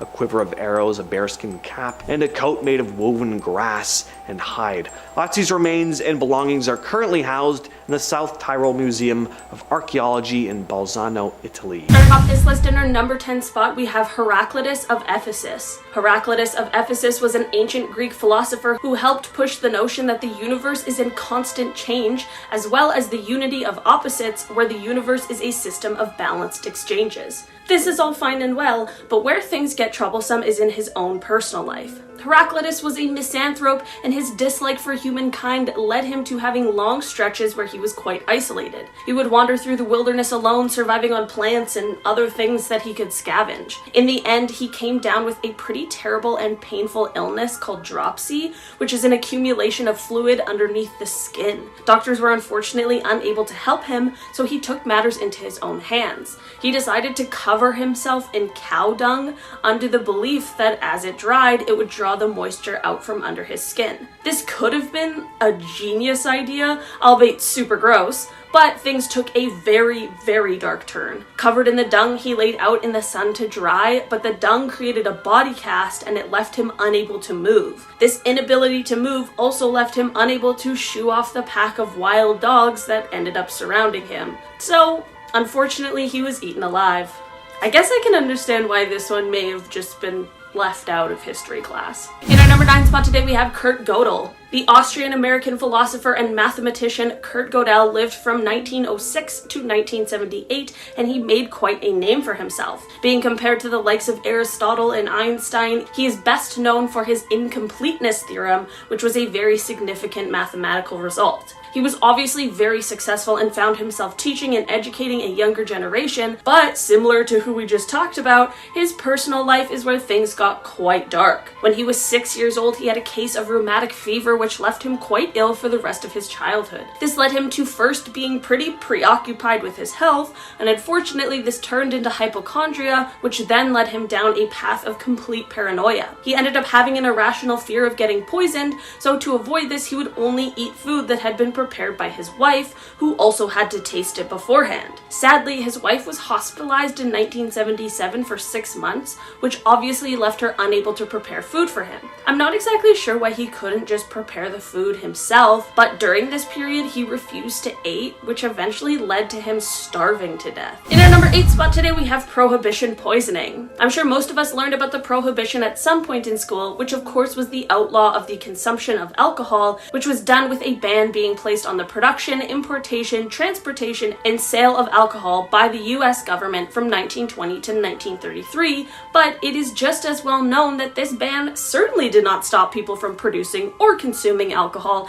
It was just done in sneakier ways. The black market for alcohol was booming as people began to drink redistilled industrial alcohol instead. This is all pretty well known, but one super sketchy thing that is definitely less well known is something that government agencies did to curb the black market sales of alcohol. Basically, they poisoned the industrial alcohol that was being repurposed for drinking. And not just poisoned in a way where the drinker would get sick, which is already horrendous enough, but they poisoned the alcohol with lethal chemicals. It is thought that by the time the prohibition ended, at least 10,000 people died from this. This event is still one of the strangest and deadliest decisions made by government officials. In our number 7 spot today, we have King Charles VI.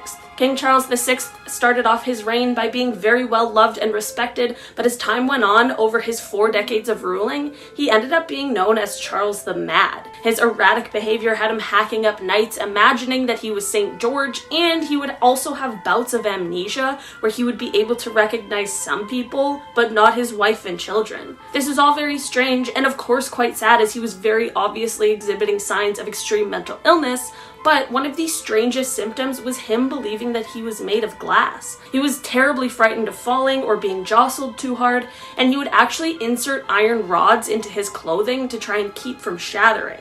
But then he would also apparently run wild at top speeds throughout the halls of the castle or the streets, which would obviously mean he was totally abandoning his fear of fragility. It apparently got so bad that he had to be held inside with the entrances bricked up. Sadly, he continued on this path until he passed away in 1422. In our number 6 spot today, we have the sticky bomb. Okay, so this one is less of an event and more of just a historical invention that absolutely should not have existed, and that is the sticky bomb. After the British hurriedly evacuated France in 1940, they were facing the threat of German invasion and had to come up with some weapons that could be used against tanks. Thus, the sticky grenade or sticky bomb was born. It was formerly called the anti-tank hand grenade number 74, and basically the design was that there was a metal outer shell that covered a bomb coated in adhesive. The idea was to have the user pull a pin to remove the metal casing, where they could then run up to a tank, use the sticky adhesive to stick it to the tank, activate the 5-second fuse, and get the heck out of there, or you could just throw it and hope it stuck. Well, there's a few problems with this design. The first one being that I'm sure all of us can understand, the adhesive didn't want to stick to anything dusty or wet or muddy, which are all things that happen to be common to tanks. You know what they did like to stick to though? Human skin. Unfortunately, this invention could prove much more detrimental to the person who was attempting to use it. Despite these very obvious and dangerous flaws, it was still used by a few different armed forces, but I don't think anyone has used it in recent history, which is truthfully for the best. In our number 5 spot today, we have Bikini Island. Bikini Island is located within the Marshall Islands, and it once was the home of around 170 islanders. In 1940, the US president at the time, Harry Truman, ordered that the military test their nuclear weapons in the the case of a future where they would be deemed necessary, since World War II had just ended and people were of course feeling very concerned about what the future would hold. Since Bikini was located in a place where ships and planes didn't normally travel very close to, unfortunately it was the spot chosen for this testing site. The residents of the island were asked to vacate for the good of all mankind and to end all world wars, to which they of course obliged, under the impression that they would one day be able to move back. After this, the testing began, and in 1954, the US military detonated Castle Bravo, which is one of the most powerful weapons at 15 megatons. There were 22 other weapons that were detonated on this island as well, so it's safe to say that this place got a ton of nuclear activity, which left it with extremely high levels of radiation. This left residents unable to return for much longer than anticipated, with the first returning in the 70s. But of course, shortly after these poor people moved back, they realized that the island still had totally unsafe levels of radiation, making it still unfit to live on, which has left it still uninhabited. In our number 4 spot today, we have Mansa Musa. Mansa Musa was a deputy to the ruler of the Mali Empire, but when the ruler went missing while on a sea voyage to find the edge of the Atlantic Ocean, Mansa Musa became the ruler in 1312. During his rule, European nations were really struggling due to civil wars and a lack of resources, but the Mali Empire was flourishing because of their abundance of resources like gold and salt. Under his rule, the empire grew to take up a large portion of West Africa as he conquered 24 cities and their surrounding districts. At the time, Mali was one of the top producers of gold in the entire world, which left Mansa Musa as one of the wealthiest historical figures ever. One of the most well-known events during his rule was his pilgrimage to Mecca. This journey took place from 1324 to 1325, and it spanned an estimated 4,000 miles, and it was the first time people outside of the empire saw just how wealthy he was. He traveled with 60,000 of his men, all wearing Persian silk, along with 12,000 slaves who each carried 4 pounds of gold bars, and he brought heralds who had golden staffs, along with a bunch of camels and horses. This pilgrimage had a profound effect on Egypt as this huge group of people passed through. From the markets in Cairo to the royals to the impoverished people that crossed their path, Musa left Cairo littered with so much gold that it depreciated the value of the metal in Egypt, and it took decades for them to recover. That was kind of just a whole mess. But like, we talk about like Napoleon and Alexander the Great and all the things that they did, and I've literally never heard of this guy before. And he's like one of the best conquerors, most successful conquerors of all time. Seems suspicious. In our number 3 spot today, we have the hostage crisis. In 1980, America saw Ronald Reagan win the presidential election over the former president, Jimmy Carter, but there was a crisis going on that was taking the attention of Americans everywhere. The Iran hostage crisis is well known in American history, and it began on November 4th, 1979, when 52 American diplomats and citizens were held hostage after a group of militarized Iranian college students took over the US Embassy in Tehran. The 444 days these Americans were held hostage is something I'm sure a lot of Americans learned about at some point or another, but the release of the hostages is what sometimes gets a little more murky in the history books. The hostages were released on January 20th, 1981, which was the day that Reagan was inaugurated. There were people who believed that the hostages were released because Reagan was simply just more powerful than Jimmy Carter. Basically, what I'm trying to say is that Reagan received a ton of credit for the release of the hostages, but truthfully, it barely had anything to do with him.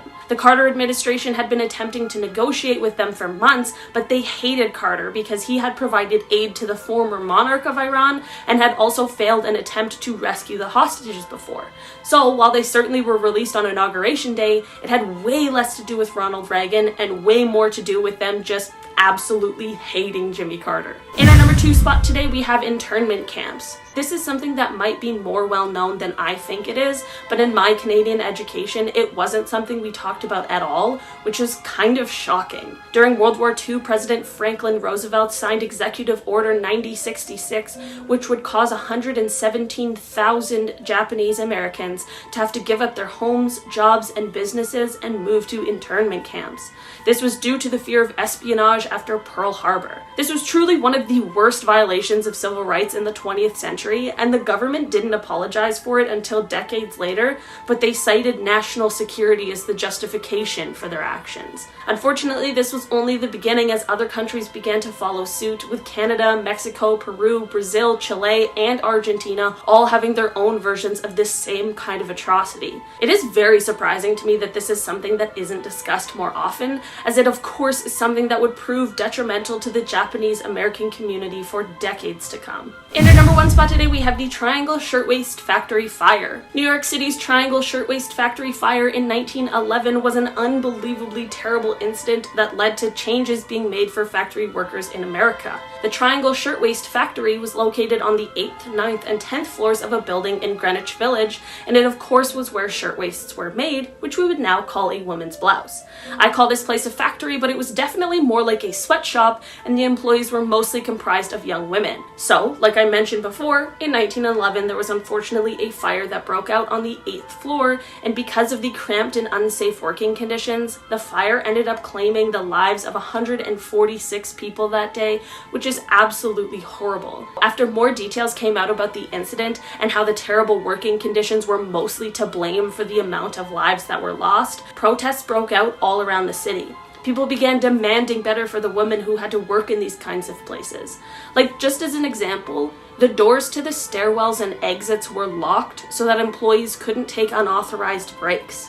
How unbelievable is that? And the worst part is that the owners of the company, who were largely responsible for what happened that day, basically got off scot-free. If you want to know more about this fateful day, the amazing podcast My Favorite Murder by Georgia Hardstark and Karen Kilgariff has an episode that does a wonderful job covering it. The episode is number 189, entitled What Wonderful Luck. It is crazy, and there's a lot going on. Alright. Starting off this countdown, we have experimental electrical stimulation. Taken in 1856, this photo shows a man undergoing an experiment with electrical stimulation. And by the looks of it, it was quite painful. So back then, they would use the stimulation for a number of reasons. 1, to manipulate and experiment on one's nervous system, and 2, to treat certain diseases and disorders. Nowadays, this treatment is much safer. They use it to help with injured muscles or manipulate nerves to reduce pain. But back then, they were still trying to get it right. So it makes you wonder how many people underwent these painful experiments, and how many people were accidentally killed before they found the correct voltage to use. In our 9th spot today, we have the lipstick killer. And if you're liking this video so far, then smash that like button because it really helps us out. William George Herons was an American criminal and potential serial killer that confessed to be the lipstick killer. The lipstick killer was someone who took the lives of a number of women and would often leave a creepy message at the scene of the crime in lipstick. That's how he got the name,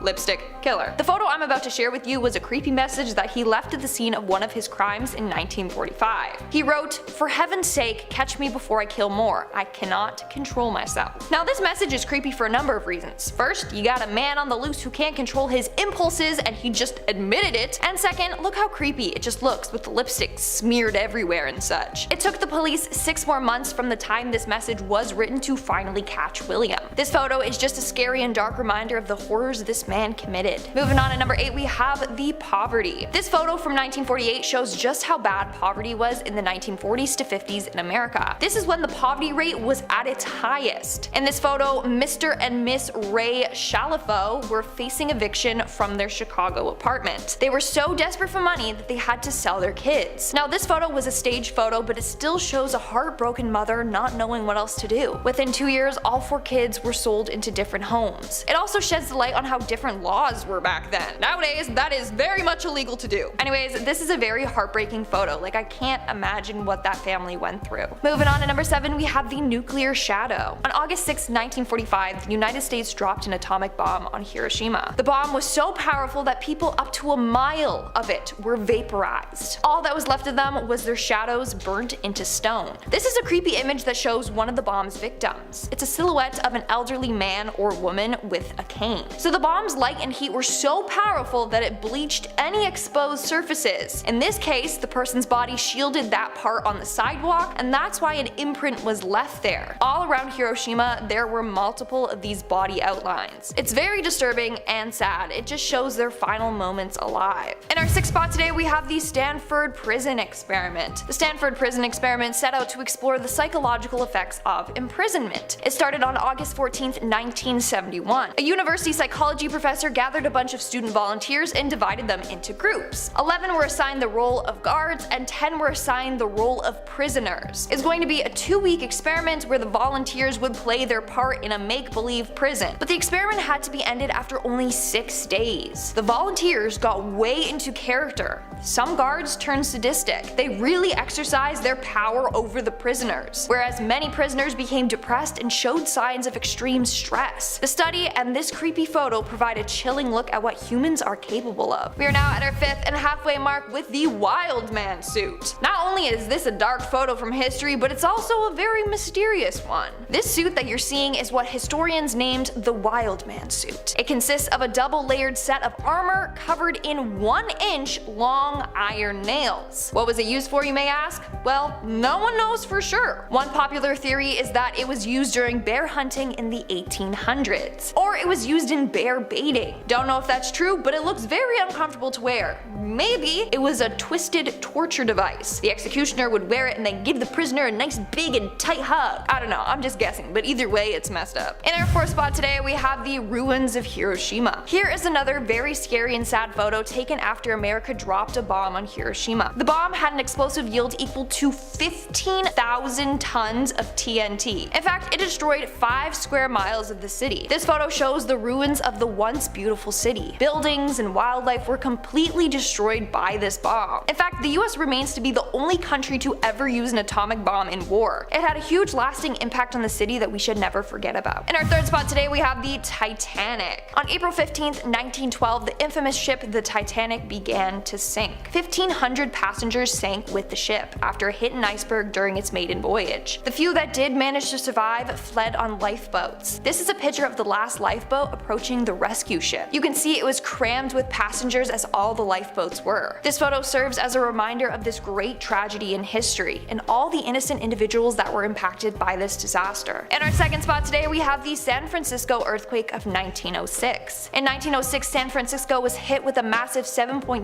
magnitude earthquake. It has since garnered the title of the most powerful earthquake in Northern Californian history. This earthquake not only caused homes to come crumbling down, but it also started a number of fires throughout the city. Hundreds of fires started as a result of the broken gas lines. These fires went on for 3 days, engulfing 500 city blocks. More than 3,000 people passed away from the earthquake and fires. 20,000 buildings were destroyed and 200,000 citizens were left homeless. It was very sad and tragic. This is a photo from this devastating time. This was after all the damage was done. People lined the streets and just stared at the destruction that the earthquake caused. And in our number 1 spot today we have the American buffalo. Now this photo is absolutely heartbreaking. This was taken in 1892 Michigan, and that is an actual mountain made up of buffalo skulls. That means thousands of buffaloes were slaughtered. No wonder why the buffalo population is considered near threatened and are at risk for extinction. So these skulls were then ground down to be used in making bone china. And we're starting things off with a bang. At number 10 we have poenacule, also known as the sack torture. This was used in ancient Rome on those who had committed parricide, taking the lives of your own parents, which is definitely evil, but this punishment is pretty inhumane. The condemned person was first severely flogged, then they were sewn into a leather sack along with live animals like a snake, a rooster, a monkey, a dog. Sometimes the sack also contained other animals or objects. Now, this would already suck. Just imagine being stuck in a sack with a bunch of rowdy animals like kicking you in the crotch and biting you. But it gets worse. The sack was then securely fastened and thrown into a body of water like a river or the sea, causing the person and animals inside, mind you, to drown. A way to take drowning, said to be one of the worst ways to go and make it 10 times worse. This punishment was not only physically brutal, but it was also symbolically significant. The mix of animals represented impurity, and the cherry on top was that this was also a public spectacle. It acted as a deterrent, reminding other folks to think twice about how they acted the next time a family dinner took a wrong turn. At our number 9 spot, we have what I'm just gonna call stuck to a table. This punishment was used in medieval Europe on those who attempted to take someone's life with a blade. This one is pretty simple. The perp's hand would be laid down on a table, and then the criminal's own blade would be shoved through their hand, straight through, so that their hand was now pinned to the table. Then they had to remove their hand from the table, only they couldn't use their other hand to pull the knife out. So yeah, this would have been pretty excruciating. Depending on how far the knife was into the wood, you could be pinned down to that table for a while, just pressing your injured hand harder and harder into the guard until it finally released. This is probably the tamest thing on the list too. Number 8, getting impaled. Vlad the Impaler was a big supporter of this particular method. I have a hunch that's how he got that nickname. Now, I wouldn't say his enemies were evil, but to him they were, and that's all that counts, right? Vlad was responsible for a lot of deaths too, and to be fair, I'm sure at least some of them had to have been garbage. I'd heard tales about Vlad the Impaler as a kid, and I always pictured being impaled as, having a stake through the heart. Your classic vampire trope that was inspired by this sadistic ruler's rather theatrical flair. But I later learned it was much worse than that more PG version in the movies. Vlad would impale his victims with huge spikes that would go from one end of the body all the way up inside and out the other. Usually the spike would poke right out of their mouth. Then he'd decorate the front of his castle with them as a welcome to any invading forces. Now that is what I call eccentric. Number 5, Idi Amin. General Idi Amin staged a coup on January 25th, 1971 and forced Uganda's first Prime Minister Milton Obo into exile. From there, he created a reign of terror that abused Uganda's freedom after more than 70 years of British rule. Amin organized mass executions of Akoli and Lango Christian tribes who were loyal to Obo. He terrorized his own country with internal security forces whose main purpose was to eliminate those who opposed him. His brutality also resulted in the collapse of the economy. This man just seemed like he just didn't have a single good bone in his body. He was also rumored to have eaten human flesh, and his vicious and inhumane rule resulted in the death of 300,000 civilians. Eventually Amin was forced to flee and sought refuge in Saudi Arabia, though he was never punished for his crimes and died in 2003 due to organ failure. So he got away with it, essentially. Number 4, Pol Pot. You'd think a leader's job would be to protect and serve their country with love and respect, but I guess Pol Pot didn't see it that way. Originally named Salah Sar, Pot was the leader of the Khmer Rouge totalitarian regime during 1975 to 79 in Cambodia, though technically longer. It was a radical communist government who caused the death of more than 2 million people through forced labor, starvation, disease, torment, persecution, and execution. He wanted to purify society, wanted to extinguish capitalism, Western culture, city life, religion, and all foreign influences in order to form a pure communist regime. All media outlets, along with embassies and external medical help, were refused, and essentially he barricaded Cambodia into their own little world. Education was halted, healthcare eliminated. It was crazy. The people were forced into slave labor on the killing fields, only allowed 180 grams of rice a day. Deadly purges were conducted to eliminate remnants of the old society, including monks, police, doctors, lawyers, teachers, ex-soldiers along with their families, and former government officials. His cruelty and madness knew no bounds. It took years for him to finally be put under house arrest by his peers and was never truly punished for his crimes against humanity. He died of a heart attack in 1998 following his arrest. So, yeah. And we're reaching our top 3. I bet you thought number 3 was gonna be number 1. Nope, there were worse people than him, believe it or not. Number 3, we have Adolf. I can't say his last name because apparently YouTube won't let me, which is ridiculous. He's not Voldemort, but you know who I'm talking about, that really evil German guy. Yeah. I don't really need to go into detail here unless you don't know about one of the most infamous genocides to take place in all of history. Along with the amount of people Adolf's army killed in World War II, his warped and disgusting worldview resulted in the destruction of more than 6 million lives, mainly those of Jewish descent, but LGBTQ, political prisoners, and basically anyone he and his followers deemed a lesser human. He was the personification of hatred and led the world into one of the most deadly wars to date. We should also give a shout out to all of his henchmen who served underneath him, all working together to enact one of the cruelest moments in history. If he hadn't been born, who knows if it would have happened anyways due to political and social tensions of the time, but maybe, just maybe, it wouldn't have happened at all, and all those lives would still be around today. Number 2, guys, like I knew he was bad, but dug deep today, and I would never thought I would say this, but number 2, Joseph Stalin. Joseph Stalin made his own henchman disappear in photos, and boy do we wish it was him instead. Stalin was the premier of the Soviet Union and was responsible for the deaths of more than 20 million of his own people, double that if you count World War II. He ruled for 30 years and ruled with an iron fist, eliminating anyone who opposed him, and as you can guess, there were many. In 1927 and 1929, he had 1 million people exiled or imprisoned, 9 to 11 million were forced off their lands, and 3 million peasants were arrested or exiled in the mass collectivization program. 6 to 7 million were killed by artificial famine in the 1930s. During 1936 to 1938, he executed approximately 750,000 during the Great Terror, a brutal political campaign to remove dissenters and any others he considered a threat. He was so paranoid. This guy had no regard for human life whatsoever. While the world was focused on Adolf, he was doing all of this, and he was fighting on the Allies' side, though he started supporting Hitler, and then he came onto our side. Anyways. It is estimated that Stalin orchestrated the deaths of 60 million people, which means about 40,000 people died every week during his reign.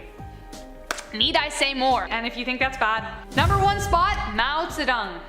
Ready? I don't think anyone can be. Mao Zedong during 1966 to 1976 turned China into a house of fear by eradicating 65 million people. In his attempt for a socialist China, he killed anyone that got in his way, kind of like Stalin, through execution and mass starvation. His biggest threat was the intellect, and revered Emperor Shi Huang, who buried 460 scholars and sought to surpass him by burying alive 46,000 scholars. Yeah, my stomach turned when I read that. That's awful. He coined his operation the Great Leap Forward. To combat rising resistance, he created the Red Army, composed of girls and boys from the ages of 14 to 21 to roam cities and target enemies of the state, especially their teachers. He would make the teachers wear dunce hats, cover their faces with ink, and make them crawl on all fours and bark like dogs. He also expanded a system of 1,000 forced labor camps. Most amazing, fam. I could go on, but I honestly don't have room. It just seems like there's no end to all the awful things that he did. For all these reasons and more, Mao is of course in our number 1 spot. At our number 6 spot, we have the molten gold punishment. This was used in a couple different parts of the world, Rome and South America. There are a few famous examples of this taking place, but it's a corrupt Spanish governor in early colonial Ecuador who died at the hands of this horrific punishment that I'll be referring to here. In 1599, the native Jivaro tribe were being unfairly taxed during the gold trade, and they decided to see just how much this greedy governor really enjoyed his gold by pouring the molten hot metal right down the dude's throat. We've all had the experience of taking a sip of something hot before it's cooled down enough. That's just a minuscule taste of what this would be like. Even if it were just boiling water being poured down, that would probably be bad enough. But gold, this would obviously severely damage your organs, blister your lungs, it would harden inside your body.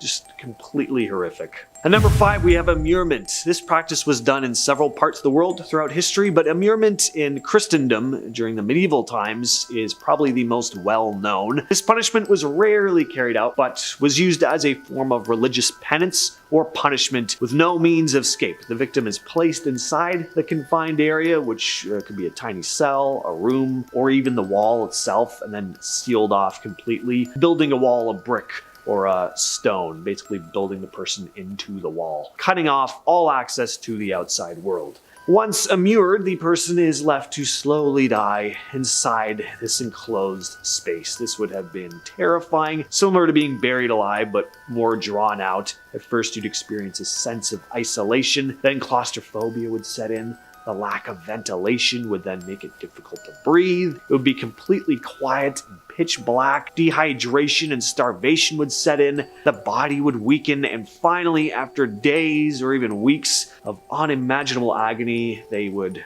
finally pass away. Number 4, broken on the wheel. This punishment was used on thieves and murderers back in medieval Europe. I can understand where they were coming from with the latter, but thievery?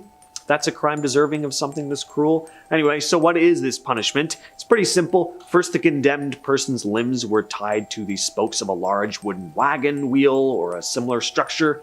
This left the person exposed to the executioner's blows. The executioner then used a heavy iron hammer or other blunt instrument to shatter the bones of the victim. If they were feeling merciful, they'd start with the neck, but depending on how bad the crime was, they might draw it out longer, starting with the ankles and wrists before moving on to the more vital joints. After the bones were broken, the executioner might weave the victim's limbs through the spokes of the wheel. The wheel with the broken body attached was then often displayed on a tall pole for public view. Sometimes the victim would die of shock or immense pain rather than the actual injuries themselves. In some cases, it would take hours or even days for the person to succumb to their injuries. Next up, we have the death of Balthazar Gerard. Oh boy, I'll just start by saying this guy's death was drunk. That gives you a pretty good idea of how cruel and unusual this punishment was. Balthazar was a 16th century hired gun, known for his role in the unaliving of William the Silent, the leader of the Dutch revolt against Spanish rule. In 1584, Gerard shot William the Silent at close range in Delft, Netherlands. So, a hired gun, not a great guy, but did he deserve this? I wouldn't say so, but different times, right? People thought this was brutal though, even for the time. First, he was whipped. His wounds were then smeared with honey, and a goat was supposed to come out and lick it off, but even the goat was just like, nah, this is messed up, and just didn't want to go anywhere near him. Following day, he had heavy weights attached to his toes and his shoes. Then he had shoes placed on him that were too small for his feet. They were oiled and then held to a fire, and as they heated up, they contracted, crushing his feet. Next, he had burning bacon fat poured on him. And this is all before he was actually finished off. It was just the build-up. Can't go into full details to what happened, but finally, after multiple days of this awful stuff going on, he was finally drawn and quartered. In its second place, we have rats. This was used on criminals back in the day as a form of cruel punishment. It was also used sometimes as a means of extracting information into the person's body. I don't think I need to do much explaining to get across just how awful this would be. Slow, agonizing, and disgusting. Quite the trifecta. And finally, we have keel hauling. Keel haul that filthy leather.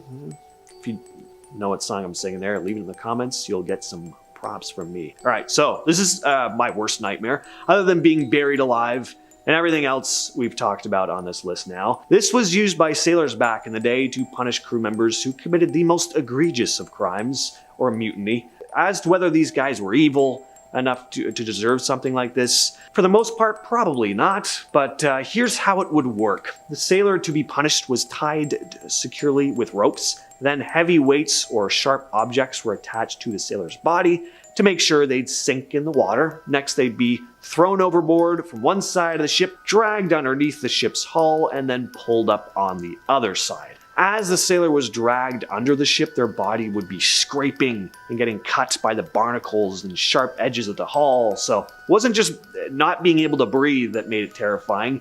This scraping could lacerate the skin, break bones. In many cases, the sailor would suffer long-lasting injuries or even die from those injuries alone.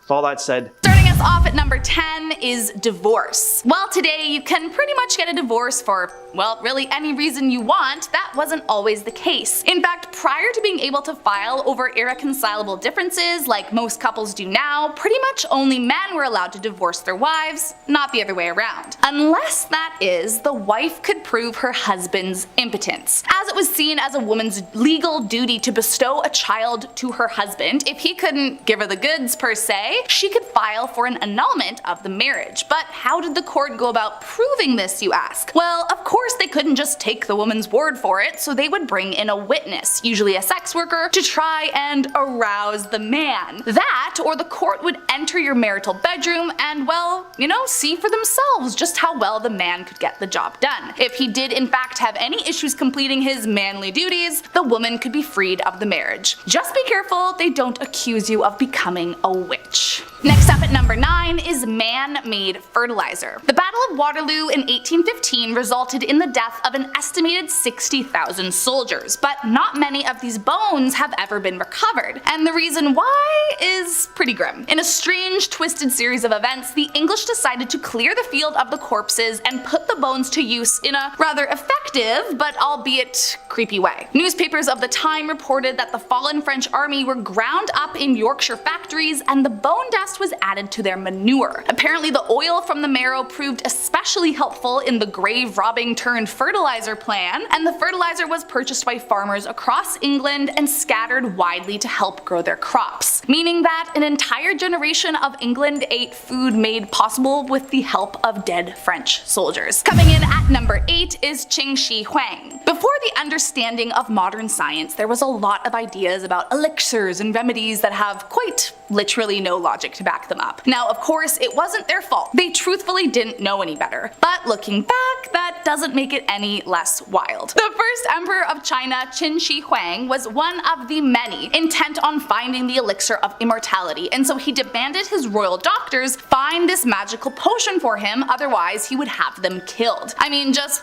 real low stakes stuff. Eventually, likely under the duress of not wanting to be killed and also probably not knowing what they were doing, they offered him a magic potion that they promised would bring him eternal life. The magic potion, however, was actually just mercury, and the emperor ended up dying from poisoning himself. A bit ironic that in the pursuit of eternal life, he actually only made his life shorter. Coming in at number 7 is Henry Rathbone. During school, we all learn about John Wilkes Booth, who assassinated President Lincoln at the Ford's Theater in Washington. But did you know that that wasn't the only tragedy to occur due to that night's events? In the theater with Lincoln that night was his wife, along with Henry Rathbone, a military officer, and his girlfriend Clara. At the time of the assassination, Rathbone saw Booth and tried to save Lincoln, but Booth stabbed him before he could reach the president. Although he physically survived the attack, he left with a deep-seated guilt about not being able to save the president's life. 2 years went by, and despite trying to move on from the tragedy by marrying Clara and starting a family, his mind never fully recovered and he became more and more paranoid about the world around him. He began claiming to hear voices speak to him from behind the walls that would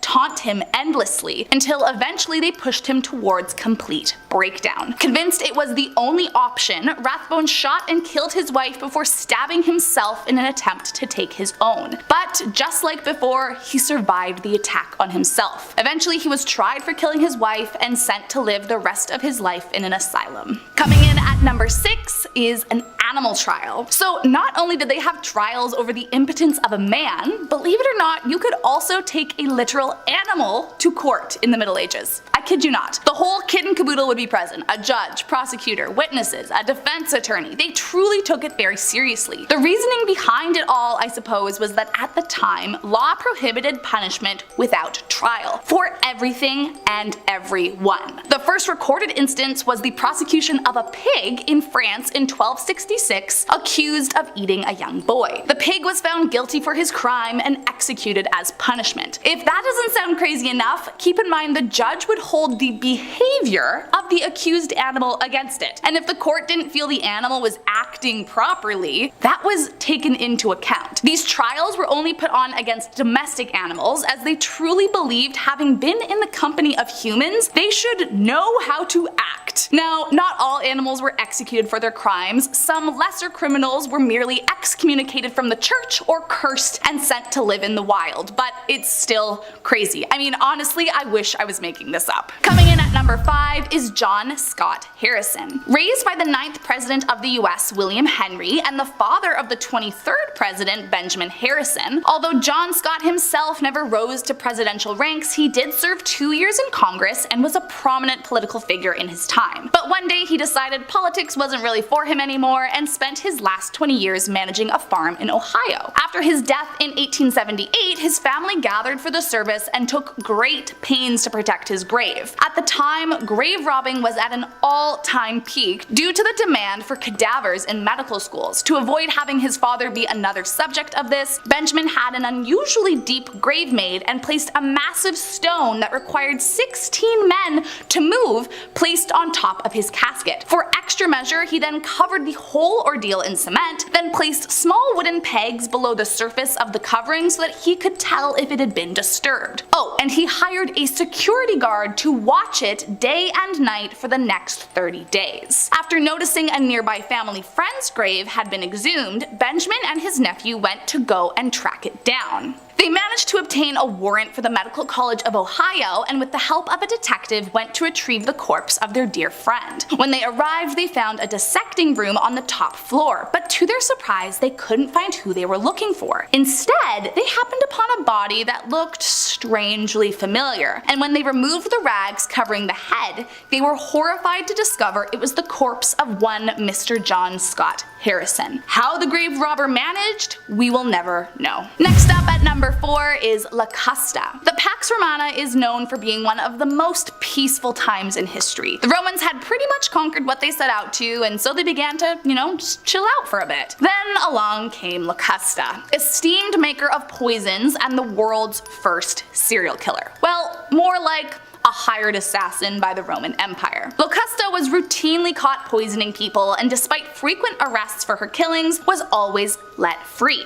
Why is that? Well, the Empire got word and decided they could use her to their advantage. Her first big gig came from Empress Agrippina to kill her husband, Emperor Claudius. Locusta complied with glee and assassinated the emperor. However, soon after, Agrippina threw her under the bus for the crime. But now, under the ruling of Lord Nero, he saved her for his own devilish plots. For the next 15 years under Nero, she worked consistently and was even awarded for her service. Locusta received a villa and even a small staff to help her in her poisonous endeavors. Nero even went as far to provide her with her own school for the profession. But after Nero was sentenced to death, Locusta lost her security blanket and lawful immunity and was executed by the emperor for her crimes. Coming in at number 3 is Gilles de Rais. Joan of Arc is, rightfully so, credited as a certified badass and patron saint who was a major defender of the French during the 100 Years' War. Among her most supportive and trusted allies was Gilles de Rais,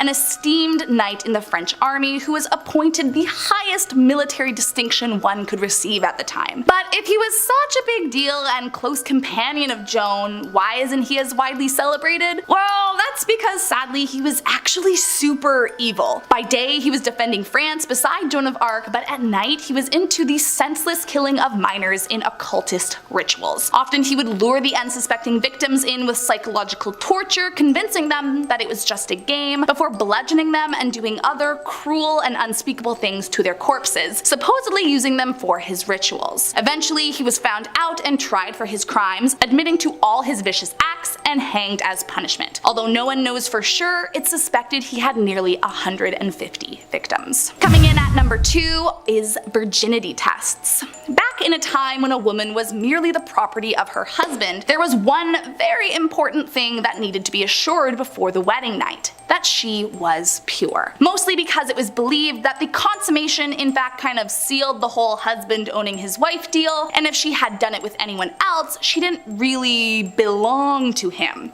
Charming. So to ensure that their potential wife was worth the dowry, suitors would perform virginity tests on their brides to make sure they weren't getting a second-hand woman, if you will. Such tests included inspecting their urine, as it was believed a virgin's urine would be clear. Other times they would give the woman a special potion, and if she could refrain from peeing, she was a virgin, as if a bladder was any indication of that. Sometimes a physician would be hired to inspect the woman's downstairs area, as they believed they could literally just tell by looking at it. Most common though was to inspect the sheets after the marriage was consummated. If there was blood, hooray, a virgin. If not, well then it was assumed she was a liar and her husband was legally entitled to compensation for being swindled into marrying her. And last Last up today are syphilis zombies. Sometimes it's easy to forget just how much antibiotics have changed the world around us. While nowadays a shot of penicillin can keep an early onset of the STI at bay, back in the day it could quite literally be the end of you. In fact, in 1494, Italy experienced one of the worst outbreaks in history, and if you didn't know any better, you might have thought it was a zombie apocalypse. Of course, before there was any kind of real understanding about how these types of diseases could be spread or caught, people were, let's just say, having a lot of fun with each other. But on the flip side of that, if they caught the infection, it would cause flesh to literally dissolve off their bodies until their inevitable death within a few months. It was also widely believed that bedding a virgin could cure you of the disease, so that's fun. Apparently, it was not uncommon to witness people missing hands, feet, eyes, noses, or look as if they'd been dropped into a vat of acid while walking down the street. Also remember that it took a few months before the disease actually killed them, so they were just living in excruciating pain while their flesh was slowly eaten away, in some cases right down to the bone. With that image in mind, it does make a little bit more sense as to why they believed you would go to hell for premarital relations. Like, I kind of get why they thought it was the devil punishing you for your sins. Thank God for antibiotics. Starting off this countdown, we have the Iron Chair. Imagine the Iron Maiden, but in chair form. Basically, this was a torture device used in the Middle Ages. Victims were placed onto a chair that was filled with hundreds of sharp spikes. There could be anywhere from 500 to 1,500 spikes. They were strapped into the chair, and when their restraints were tightened, the spikes would dig into their flesh. And they often left the victims there for hours, even sometimes days, just suffering. Sometimes there was a hole on the seat and then a fire was lit below them. But the most common way this chair was used for was actually psychological torture. The victim was often strapped in and then would have to watch another person die in front of them. It was either you confess to your crimes, or you die from the chair, or die another painful death like the person you saw die. This device was used until the late 1800s in Europe. And at number 9, we have the chain smoker, and I'm not talking about the band here. But if you guys are liking this video so far, make sure to give it a big thumbs up because it really helps me out. This invention was created for those who wanted to smoke not 1, not 2, but 20 cigarettes at one time. That is lung cancer just waiting to happen. But it was pretty popular in the mid-20th century. So this invention was bad for a number of reasons. Number 1, cigarettes can kill. Imagine smoking 20 at once. Think about what that would do to your teeth, gums, skin, and lungs. Also, think about how expensive it would be to fuel that addiction. In our 8th spot, we have the breaking wheel. The breaking wheel was an ancient device used to torture and/or kill prisoners. Typically, it was used during public executions. Basically, how this device works is it's a giant wheel with spokes. The person was then strapped to the wheel and then beat, or the wheel was slammed down on them. The most common thing would be having them lay on the wheel, and then the executioner would hit them. Their body was woven between the spokes of the wheel so that when they were hit, their limbs would give away and break. It's really gruesome. Either they were hit until death, or they were just left there after being badly injured to die a slow, painful death. Moving on to number 7, we have the beauty micrometer. This device was basically a way to make you feel really crappy about your appearance. So it was designed in the 1930s and was used as a beauty calibrator to see how beautiful you were and what areas needed more work. And those areas that needed work were where the makeup was applied. The machine itself looked like a medieval torture device with like screws and these weird strips attached to it. The machine itself was made by beautician Max Factor Sr. Yes, a man telling women how to look. Anyways, this machine is terrifying, and its users would often have terrible headaches after wearing this device. Coming in at number 6, we have the mass shaving machine. And this invention is exactly what it sounds like. This was popular back in the 19th century. It allowed barbers to shave 12 men at the exact same time. This device would first coat everyone's face with shaving cream or whatever they used back then, and then there was a blade hooked onto it, and it would go and shave the men's face. No. Just no. Everyone has different face shapes. That blade could come down and slice your face or something. I'm just glad it isn't around today. I know everyone wants efficiency, but this invention could go wrong for a number of reasons. We're now at our 5th and halfway mark with the flatulence filtering underwear. This one has got to be the weirdest one on this list. Basically, if you're a person that has really bad gas, don't worry. This underwear has got you covered. Basically, if you toot, the underwear somehow filters it so no odor comes out. No, I'm sorry, that's just weird as heck. Please, let's not make this a thing. Next thing you know, a company is gonna come out with like underwear that makes your farts smell like things like strawberries or marshmallows. I don't need this becoming a trend, okay? Like, ooh, who has the best farts? No. Moving on to number 4, we have the creeping baby. If dolls creep you out, then you would not be a fan of this invention at all. In 1871, a man named George P. Clark invented this doll baby thing. His goal was to make a doll that crawls exactly how a baby does. But boy, did it turn out really creepy. So the doll's head, arms, and legs were made out of painted plaster. From there, they were hinged onto a brass clockwork body. The doll then moves forward by rolling along on 2 toothed wheels. But honestly, it just looks like a creepy robot baby. So not only is this doll terrifying looking, but it can slowly creep along. Yeah, no, just no. Let's just leave it in the past. No, thank you. In our 3rd spot, we have the revolver camera. Again, it's just as it sounds. Basically, it was a gun that would take a picture when you pull the trigger. Yeah, you heard me correctly. It was meant to take a photo exactly when the bullet hit the target. Okay, but don't worry, there were no bullets in the camera when they took the photos. Basically, in around 1938, this device was created. A tiny camera was attached to the underside of the barrel and the front of the trigger guard. It was attached so that every time the trigger was pulled, it would snap a photo. Now, there's no evidence that this gun was actually used. They only used it for trial photo shoots. And like I said, it was used without bullets. Or so that's what historians assume. Sadly, we don't know much about this invention and its purpose. Was someone trying to make something cool? Or did they want to take photos of their victims? Either way, that would be super bad to bring back. You can imagine why. Like, here, let me take your photo, and then everyone screams and runs away. Moving on to number 2, we have the thumb screws. This was a common form of interrogation used in medieval Europe. If the criminal was not behaving or giving the information that they wanted, then they would resort to using this device. Basically, it was a vise that would clamp down on a person's thumbs or fingers. Then the vise was slowly tightened, putting more and more pressure on the person's thumbs. Also, they were locked in place with a padlock, so they couldn't escape. They were left there until they made a confession. If not, their fingers were shattered. And in our number 1 spot, we have the head crusher. Just the sound of this invention alone is gnarly, and it's pretty self-explanatory. The device was basically a vice for the head. I know, it's gross. So basically, it was a metal device that hooked onto a person's jaw and then head. Then the executioner would twist the handle and it would push the head and jaw together.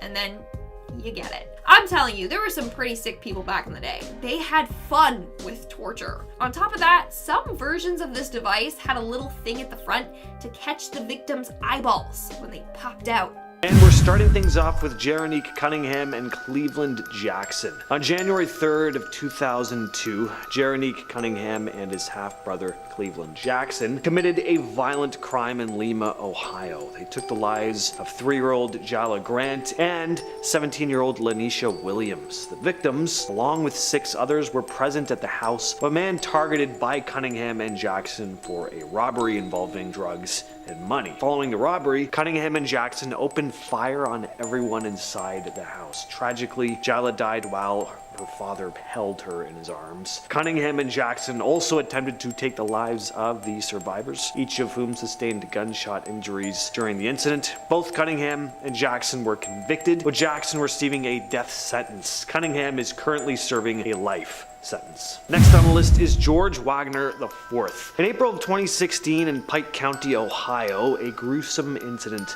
took place, now known as the Pike County Massacre. 8 members of the Roden family were tragically taken from life in 4 separate homes. The victims included 7 adults and a 16-year-old, all shot to death. In November of 2018, authorities arrested George Wagner III, his wife Angela Wagner, and their 2 sons, George Wagner IV and Edward Wagner Jr., in connection with the crimes. The family was accused of meticulously planning and executing these attacks. Their motive was believed to be centered around child custody, financial disputes, and an illegal marijuana growing operation. Next up, we have Michael Madison. So Michael Madison, born in Cleveland, Ohio in 1977, was convicted in 2016 for the deaths of 3 young women in East Cleveland, Ohio. Between 2012 and 2013, he took the lives of his victims, whose remains were discovered in various locations near his residence. Madison's arrest in 2013 followed the discovery of the first victim's body wrapped in plastic in a garage. Neighbors had noticed a foul odor coming from his property, and authorities were alerted. Their investigations continued, and this led to the identification of 2 additional victims. Police found the remains of the second victim in a weeded lot, and the third victim's body was found in a nearby abandoned house in the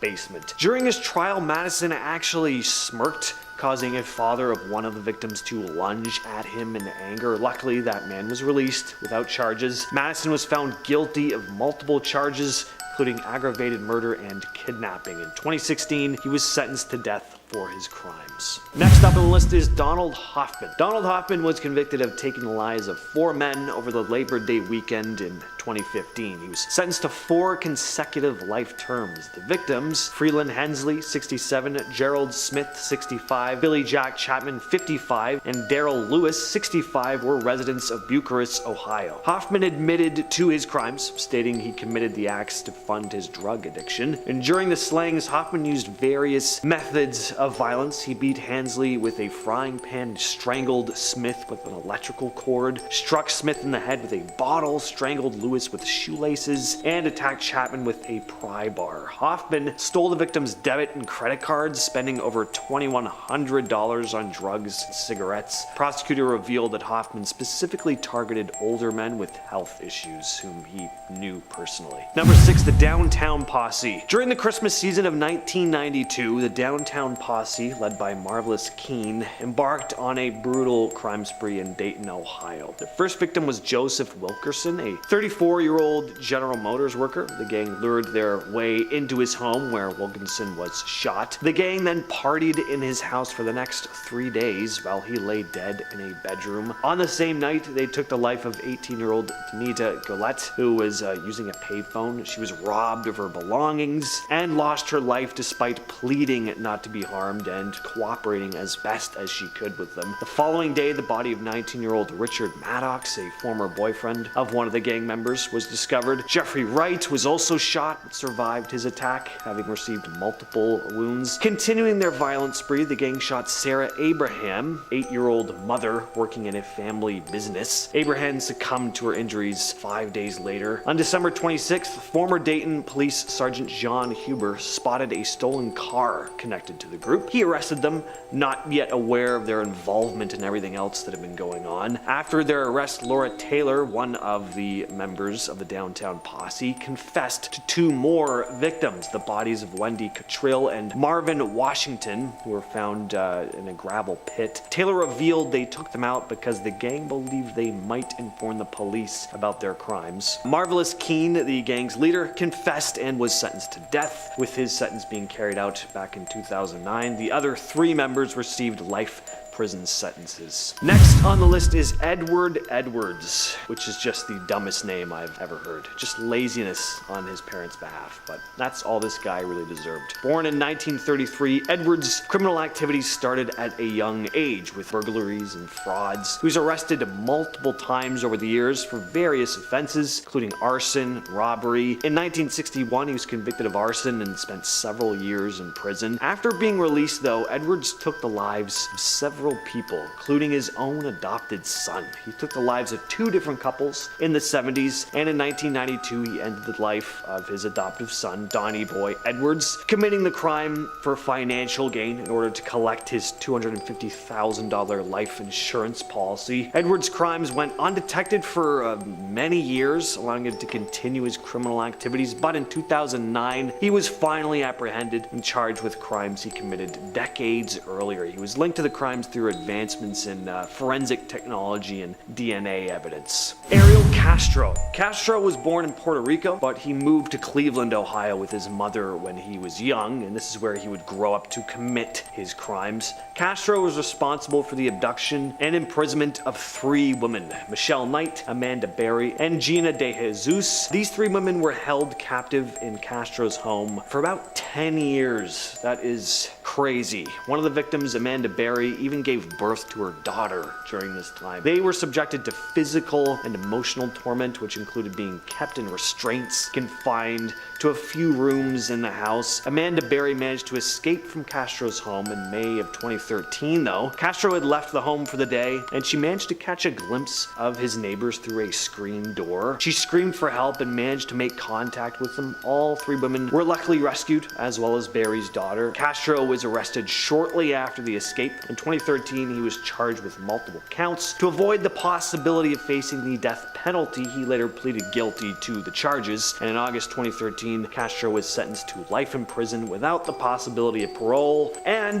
just because why not, he got an additional 1,000 years in prison. So yeah, safe to say he's not getting released anytime soon. Next up, we have TJ Lane. So many have heard of this case. This guy became pretty infamous for his conduct in the courtroom, where he showed absolutely zero remorse or regret for his actions, taunting the victims' families, giving the middle finger to everyone in the courtroom, and pretty astonishing, really. TJ Lane was convicted for a school shooting at Chardon High School in Ohio on February 27th of 2012. He opened fire in the school cafeteria, resulting in the deaths of 3 students and injuries to 3 others, one of which became permanently paralyzed. Lane was arrested the same day and later found guilty of multiple charges. In 2013, he was sentenced to life in prison without parole. Lane actually did manage to escape from prison in 2014 along with 2 other inmates. They'd used a makeshift ladder to scale a fence during recreational hours. Luckily though,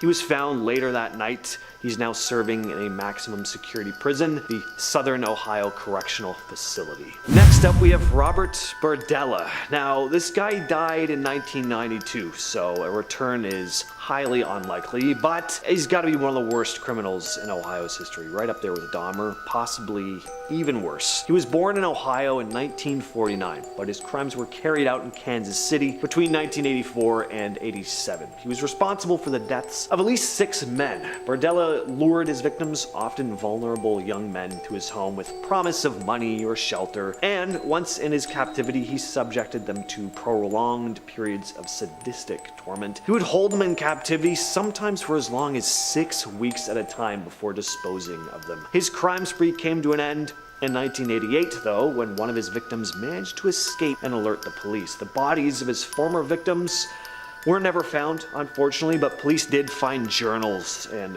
Burdella had written chronicling his crimes, as well as photographs and personal belongings of the victims. Burdella was sentenced to life imprisonment without the possibility of parole. He died in prison in 1992 due to a heart attack. Finally, we have Sean Great, eventually being sentenced to death for his crimes, having taken the life of 5 young women. His last victim, whose real name has been kept secret, known to the public simply as Jane Doe, had met Great at the Ashland Salvation Army Ray and Joan Kroc Corps Community Center. She viewed their relationship as purely platonic and would consistently reject his advances, but Great managed to lure her to his home using the ruse of offering her some clothes he claimed to have for her. Once inside though, his personality completely flipped and he attacked her. She ended up being held captive for 3 whole days. But there's a light at the end of this tunnel. She managed to find an opportunity to secretly contact the police while Great was asleep. This led to his arrest and the end of her nightmare. And during the legal proceedings that followed, Great was found guilty of his crimes. He's currently sitting on death row. With all that said, I've been your host, James. I'll catch you, yes, you specifically. Number 10, the Black Plague. Speaks for itself, really. I mean, I would still take COVID over this any day, but like, The Black Plague was a wave of death and disease that struck fear into any who encountered it. Not only was the time period incredibly ill-equipped to handle it, a miracle we survived. What with basically no knowledge of hygiene whatsoever, it was a painful ordeal. Blood and pus-filled boils would emerge, followed by fever, chills, vomiting, violent number 2s, and aches and pains, which would inevitably end up in death. People who were perfectly healthy when they went to bed might have ended up dead the next morning. It was that fast. People did everything they could to avoid the sick. Doctors refused to see patients if they did. Their procedures were dangerous and unsanitary. I think what scares me the most about this is the lack of understanding around the disease or disease in general. No one had any idea what was causing it, and if you thought isolation was bad, imagine doing that without telephones, iPads, social media, or Skype. You would have no idea what was going on with your family. So, yeah, definitely the Black Plague. It's up there. Number 8, zombies. A real life zombie apocalypse, anyone? For me, no thank you. I'm not nearly as scared of witches as I probably should be, but I definitely don't want to be anywhere near a zombie movie. Unless Simon Pegg and Nick Frost are involved, because I love them. I would sell my soul for that. While many of us like to romanticize the Renaissance, it actually had a mini zombie infestation, specifically in Italy. And a major outbreak of syphilis broke out in 1494, which is probably one of the most horrific STDs known to mankind. If untreated, it can literally eat your face off. In the mid-15th to 16th century, Italy was a field of war, which most likely led to the infection, with all the comings and goings of travelers and the affairs. They had awful ways of treating it, many of which involved the use of hot pokers in places I can't nor want to mention. I'm not sure what terrifies me more, the disease or the medical care used to treat it. It affected most of the nobility, especially those in the military, who would often seek out extramarital affairs. The son of Pope Alexander VI is one famous example. Cesare Borgia had to wear a leather mask to hide the disfigurement from the disease. But if you couldn't hide behind the wealth, then you were left wandering the streets in a terrifying half-melted feverish state. Number 7, Pompeii. A massive world-ending explosion, suffocating thousands and covering their corpses with lava sound great to anyone? No, me neither. The fact that people still live in and around Pompeii astounds me. You know it could happen again, right? Right around lunchtime on August 24th, 79 CE, a huge earth-shattering eruption blasted volcanic debris all over the city of Pompeii. Over the next few days, clouds of blistering hot gases swarmed the city, buildings were destroyed, the population was either crushed or suffocated. The city was literally covered in ash and stone for centuries until it was finally unearthed in the 1700s. I visited the city, and the stone corpses frozen in whatever position they were in when they died is haunting, to say the least. Absolutely terrifying. Mount Vesuvius, the volcano mentioned, sits above a 154-mile-deep pit of magma, and scientists think it's overdue for an eruption. So yes, I would take the Salem witch trials over that any day. Number 5, Holodomor. The Holodomor was the first genocide that was meticulously planned out in order to cause the most suffering. The withholding of food was used as a weapon. Between 1932 to 1933, millions of Ukrainians were killed by a man-made famine engineered by Joseph Stalin. Rural farmers made up of 80% of Ukraine's population, and they were the primary ones hit. After World War I and the fall of the Russian monarchy, Ukraine established the independent Ukrainian People's Republic in January 1918. They fought the Bolshevik army for 3 years but eventually fell and was forced to be a part of the Soviet Union. Stalin's vendetta against Ukrainian farmers began when their unrest resulted in a new economic policy that gave them more freedom. Stalin didn't like that. When Stalin at last established his stronghold, he decided to destroy Ukrainian peasantry. Through widespread intimidation arrests, imprisonments, he took out church leaders, Ukrainian intellects, party functionaries, and basically anyone who opposed him. Then in August 1932, he decreed that if anyone, even a child, was caught taking produce from a collective field, they could be shot or imprisoned. He sealed the borders so no one could leave, and they were all forced to starve to death. And finally, it ended in 1933 when Stalin essentially got what he wanted. Number 4. The Spanish Inquisition. Ah yes, the classic Monty Python joke. But if it is a joke, then why is it on here? Well, good friends, that's because it was terrifying. And we are talking about witch trials, and this is kind of like that. Nobody knows exactly how many people died during this time, but it's estimated to be anywhere from 30,000 to 300,000. Big jump. Basically, it was a purge of non-believers by the Vatican, especially those in the Jewish community. Tomas De Torquemada was one such evil man during the event who played the role as Grand Inquisitor for a time. If you weren't Catholic, you were given 2 choices. 1, convert, or 2, be burned at the stake for heresy. There was really no in between. He, along with many others, used cruel measures of torments, and even worse, do you want to know how long this lasted? Yes. Nope, not 10 years, not 15, 350 years. Number 3, residential schools.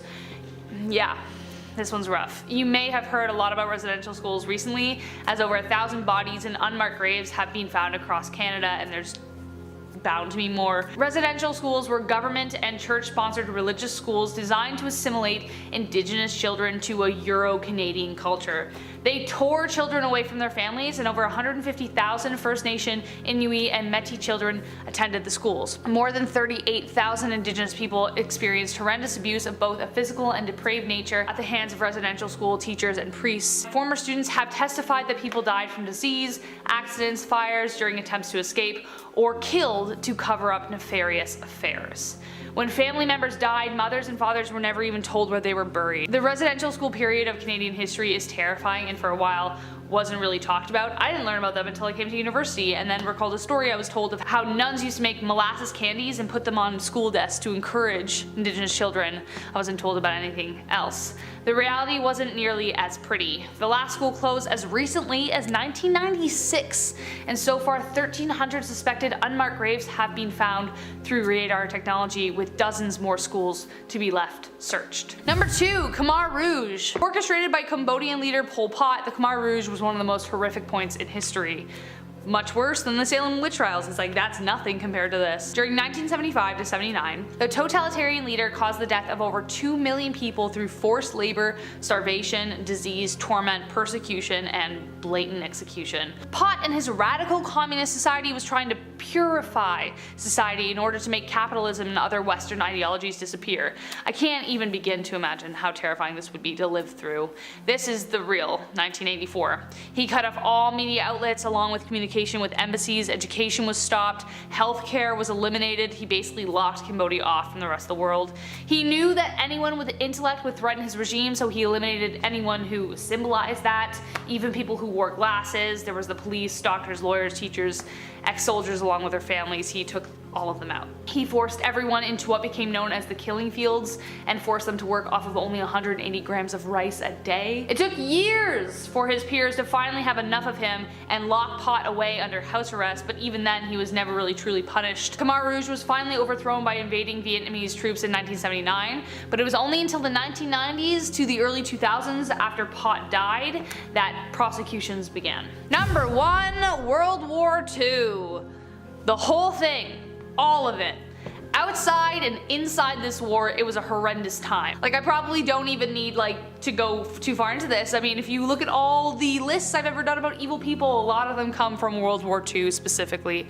From rations to constant threats of bombings to, of course, the hundreds of war crimes. This war was the depiction of good and evil facing off. The Holocaust is probably one of the cruelest points of history, where over 6 million people were killed just for their religious beliefs or point-blank immutable qualities. There was no shortage of horrors before, during, and even right after. Not only were lives of millions upon millions taken, but many were tormented or experimented on in vicious and cruel ways. Even though it ended in victory for the Allies, the 2 nuclear bombs that hit Hiroshima and Nagasaki announced to the world what would happen if we had a World War III. Alan Turing, the man who basically is the reason the Allies won, was punished for who he chose to love. So it was just like an insane time, and I can't even imagine living through it. Coming in at number 10 is Nikolai Yezhov. Nikolai Yezhov was a Soviet secret police officer including at the height of the Great Purge. He organized mass arrests, tormented, and executions, but then he fell from Stalin's good graces. He was arrested and subsequently admitting in a confession to a range of anti-Soviet activity, including unfounded arrests during the Purge. He was executed in 1940 along with others who were blamed for the Purge. Now Nikolai wasn't only ousted, executed, and disgraced along with his family, he was then methodically erased from photographs where he had previously appeared with his commander. Overnight, Nikolai went from one of the highest officers in a powerful New World Order to a shadow in a poorly lit photo and a name no one dared to utter. Now Nikolai wasn't the only person to receive this Photoshop treatment, as it was common in the communist government to deny failures and make inconvenient truths even people disappear. Now the practice has continued in current communist-led governments where rebellious leaders are removed by force and deleted from official documents. Coming in at number 9 is Delphine LaLaurie. Delphine LaLaurie was a sadistic serial slayer socialite who lived in New Orleans. On April 10, 1834, a fire broke out in her mansion's kitchen, and firefighters found a 70-year-old black woman chained to the stove. Now she appeared to have started the fire in order to attract outside attention while Delphine was trying to save her furniture. Now the authorities were led by other slaves to the attic and they were shocked. Disfigured and maimed slaves were chained to the walls or floors. Several had been subjects to medical experiments, most likely performed by her husband, who was a doctor. One man appeared to be part of some bizarre change. A woman was trapped in a small cage with her limbs broken and reset to look like a crab, and another woman with arms and legs removed and patches of her flesh sliced off in a circular motion to resemble a caterpillar. There were claims that an elderly man had his face so beaten it was indistinguishable, and one woman had her back wounded to the point where her bones were visible. Some had their mouths sewn shut and starved to death, others had their hands sewn to different body parts, and most were found dead, and the remaining that were alive were begging to die to be released from the unbearable pain. Now LaLaurie and her husband fled by boat before she could be brought to justice, leaving the butler, who also participated, to face the wrath of a mob that had gathered outside. Number 8. Zhang Qing. Zhang Qing was a Chinese communist revolutionary, actress, and major political figure during the Cultural Revolution. She was the fourth wife of Mao Zedong, the chairman of the Communist Party and paramount leader of China. Now Zhang was best known for playing a major role in the Cultural Revolution and forming the radical political alliance known as the Gang of Four. Through clever maneuvering, she managed to reach the highest position of power within the Communist Party, just short of being president. It is believed that she was the main driving force behind China's Cultural Revolution, of which she was the deputy director. Now during the Cultural Revolution, much economic activity was halted and countless ancient buildings, artifacts, antiques, books, and paintings were destroyed by Red Guards. Millions of people in China reportedly had their human rights annulled during this time, and millions more were also forcibly displaced. Estimates of the death toll of civilians and Red Guards from various Western and Eastern sources are about 500,000 in the true years of chaos of 1966 to 1969, but some estimate as high as 3 million deaths, with 36 million being prosecuted. Number 7. Jang Song-taek. Jang Song-taek was the uncle of the current dictator of North Korea, Kim Jong-un. He was more focused on following in the ways of his brother, Kim Jong-il, something that the new dictator didn't agree with. Now at the beginning of his rule, Kim Jong-un was still considered quite young for his political position, and some of his choices were questionable at best. Seeing that his uncle didn't agree with him, he had him tried by a special military tribunal and executed by a firing squad. Now after his execution, Kim ordered all media outlets within North Korea to remove any sort of record of him, and that included any sort of pictures or information from history books. Number 6. Peter Burnett. Peter Burnett was an American politician who served as the first elected governor of California from December 20th, 1849 to January 9th, 1851. Now in 1848, he moved to California during the height of the California Gold Rush. He was appointed to serve on the Supreme Court of California, and even though he had enslaved 2 people, to make California a slave state, instead pushing for a total exclusion of African Americans in California. Governor Peter signed into the law the so-called Act for the Government and Protection protection of Indians, which enabled the enslavement of native Californians and contributed to their genocide.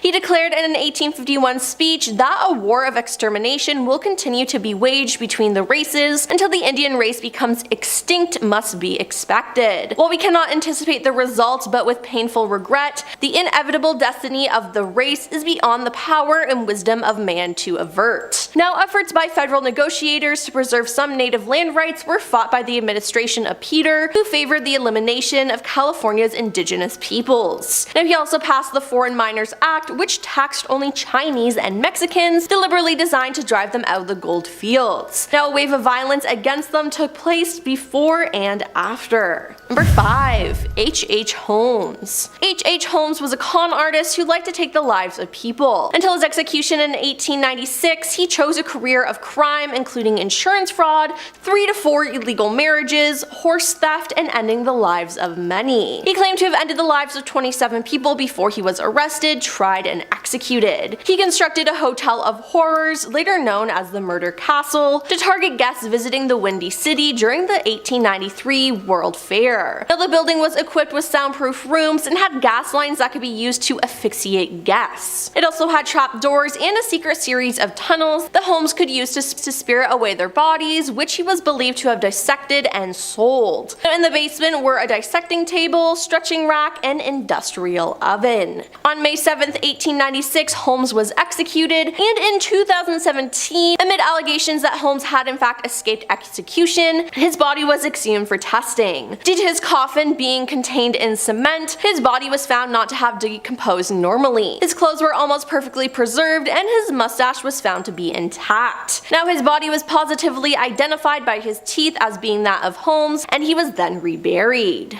Number 4. Ante Pavelic. Ante Pavelic was a Croatian politician who founded and headed the fascist ultranationalist organization known as the Ustashi in 1929 and served as a dictator of the independent state of Croatia, also known as the NDH. Ante and the Ustashi prosecuted many racial minorities and political opponents in the NDH during the war, including Serbians, Jewish and Roma people, and anti-fascists, becoming one of the key figures side of Serbians. At the behest of the Germans, senior Ustaše Slavo Kosmic declared the NDH's establishment on April 10, 1941 in the name of Ante. Ante then returned from Italy and took control of the puppet government. He created a political system similar to that of fascist Italy and Germany. After taking control, Ante imposed largely anti-Serbian and anti-Semitic policies that resulted in the deaths of over 100,000 Serbians and Jewish people in concentration and extermination camps in the NDH, which resulted in the torment and deaths of several 100,000 Serbians, along with tens of thousands of Roma and Jewish people. Now, following the surrender of Germany in May 1945, he fled, and ironically, on April 10, 1957, a Serbian hotel owner attempted to end his life by shooting him. Now, initially surviving, the resulting injuries would lead to his death on December 28, 1959. Number 3. General Yahya Khan. General Yahya Khan was a Pakistani military officer who served as the 3rd president of Pakistan from 1969 to 1971. Now, he also served as the commander-in-chief of the Pakistan Army from 1966 to 1971. Now, along with Tika Khan, he is considered the chief architect of the 1971 Bangladesh genocide. Yahya Khan's presidency oversaw marital law by suspending the constitution in 1969. Holding the country's first general election in 1970, he delayed the power of transition, and in March 1971, Khan ordered Operation Searchlight in an effort to suppress Bengali nationalism. This led to the Bangladesh Liberation War in March 1971. Now, Khan was central to the perpetration of Bangladesh genocide, in which around 300,000 to 3 million Bengalis died, and between 200,000 to 400,000 women were taken advantage of. In December 1971, Pakistan carried out preemptive strikes against the Bengali allied Indian Army, culminating the start of the Third Indian-Pakistan War. Now, the wars resulted in the surrender of Pakistan, and East Pakistan seceded as Bangladesh. After Pakistan's surrender, Khan resigned from the military command and transferred the presidency. Khan's short regime is regarded as the leading cause of the breakup of Pakistan. He is viewed negatively in both Bangladesh, being considered the chief architect of genocide, and in Pakistan. Number 2. Pol Pot. Pol Pot was a Cambodian revolutionary, dictator, and politician who ruled Cambodia as the Prime Minister of Democrat Kampuchea between 1976 and 1979. He was a leading member of Cambodia's communist movement, the Khmer Rouge, from 1963 to 1997 and served as General Secretary of the Communist Party of Kampuchea from 1963 to 1981. Now, his administration converted Cambodia into a one-party communist state and perpetrated the Cambodian genocide. Pot planned to turn Cambodia into a simple, agrarian, and socialist society. He forced the urban population, such as teachers, doctors, and other professionals, into the countryside, onto collective farms, and executed anyone who complained or broke rules by a pickaxe. There was more than 150 detention centers for any dissidents. S-21, the most notorious one, had 7 survivors out of 20,000. Others were taken to fields, executed, and buried in mass graves. Now, he also outlawed religion, most reading, money, anything private, and strictly governed sexual relations, vocabulary, and clothing. Out of a country of not even 10 million people, it's estimated up to 3 million people died in just 3 years. Number 1. Queen Ravaloa. Queen Ravaloa was known as the Mad Queen of Madagascar, and I feel like that explains a lot. She finally ascended to the throne on August 4th, 1829, where she immediately took out all her rivals. She had expelled the European merchants, teachers, diplomats, and trade deals with Britain and France were immediately cancelled. After one successful battle against an invasion, she slit the heads of Europeans, stuck them on pikes, and lined them in the beaches. Now, she also banned the teachings of Christianity, and she had many evil techniques to punish people, as her descendants and criminals would be dumped slowly in boiling water or oil, or tied down with ropes and burned alive. She would place others into coffins, and some were buried into holes with dirt showered upon them. She sold her subjects into slavery to boost her country's economy, which involved brutal labor conditions, staying far away from homes, and malnutrition-related deaths. Now, these people were either considered traitors, victims of war, non-taxpayers, or Christians who secretly practiced their religion. Her reign brought down the nation's population from 5 million to 2.5 million at the end of her rule. And we're starting off the list with Unit 731 and its human experimentation. Unit 731 was a covert biological and chemical warfare research and development unit of the Imperial Japanese Army during World War II. Operating in Japanese-occupied China, particularly in the Pingfang district of Harbin, Unit 731 conducted inhumane experiments on thousands of Chinese, Korean, and other prisoners of war, as well as civilians, including women and young ones. The unit was responsible for numerous atrocities. They conducted experiments to study the effects of biological weapons such as anthrax, plague, and cholera on human subjects. Prisoners were infected with these deadly diseases to observe their progression and develop methods of contagion. Often subjected to dissection without anesthesia, they were also exposed to freezing temperatures to observe the effects of frostbite. Some experiments involved forcing victims to stand barefoot in the snow until their limbs froze, allowing researchers to study the gangrene that followed. Researchers also tested various weapons like bombs and flamethrowers on live human subjects to observe their effectiveness and impact on the human body. Some prisoners were tied to stakes and used as targets for grenades and other explosives to study the effects of shrapnel wounds. This is just the tip of the iceberg too. The things carried out here were absolutely nightmarish. And at number 9, we have human zoos. These were actually just what they sound like. You'd think human zoos are something out of like a science fiction movie or something, humans being held in captivity and observed in their quote-unquote natural habitat by aliens, but this really was a thing right here on Earth. There was a human zoo right in Coney Island. Human zoos existed shockingly up until the 1930s, possibly even further than that. Really not that long ago. Human zoos were public exhibits of people, typically from non-Western cultures, displayed in a zoo-like environment during the 19th and early 20th centuries. These exhibits were part of colonial exhibitions and world's fairs in Europe and North America. These zoos were made to emphasize the belief in the cultural and racial superiority of Europeans over non-European people at the time. People from various indigenous cultures and ethnic groups, Africans, Native Americans, Asians, Pacific Islanders, they were often brought to these exhibitions. They were made to live in mock natural habitats, perform dances and ceremonies, and regular daily activities, all within the confines of a designated exhibit area. Exhibits were often accompanied by posters and pamphlets and educational displays, reinforcing these very stereotypical and misconceptions about the exhibited cultures. Pretty wild stuff. Next on the list we have the Radium Girls. The term Radium Girl refers to female factory workers who were employed by the United States Radium Corporation in New Jersey and the Radium Dial Company in Illinois in 1917 to about 1926. These workers were responsible for painting watch dials with a luminous paint containing radium.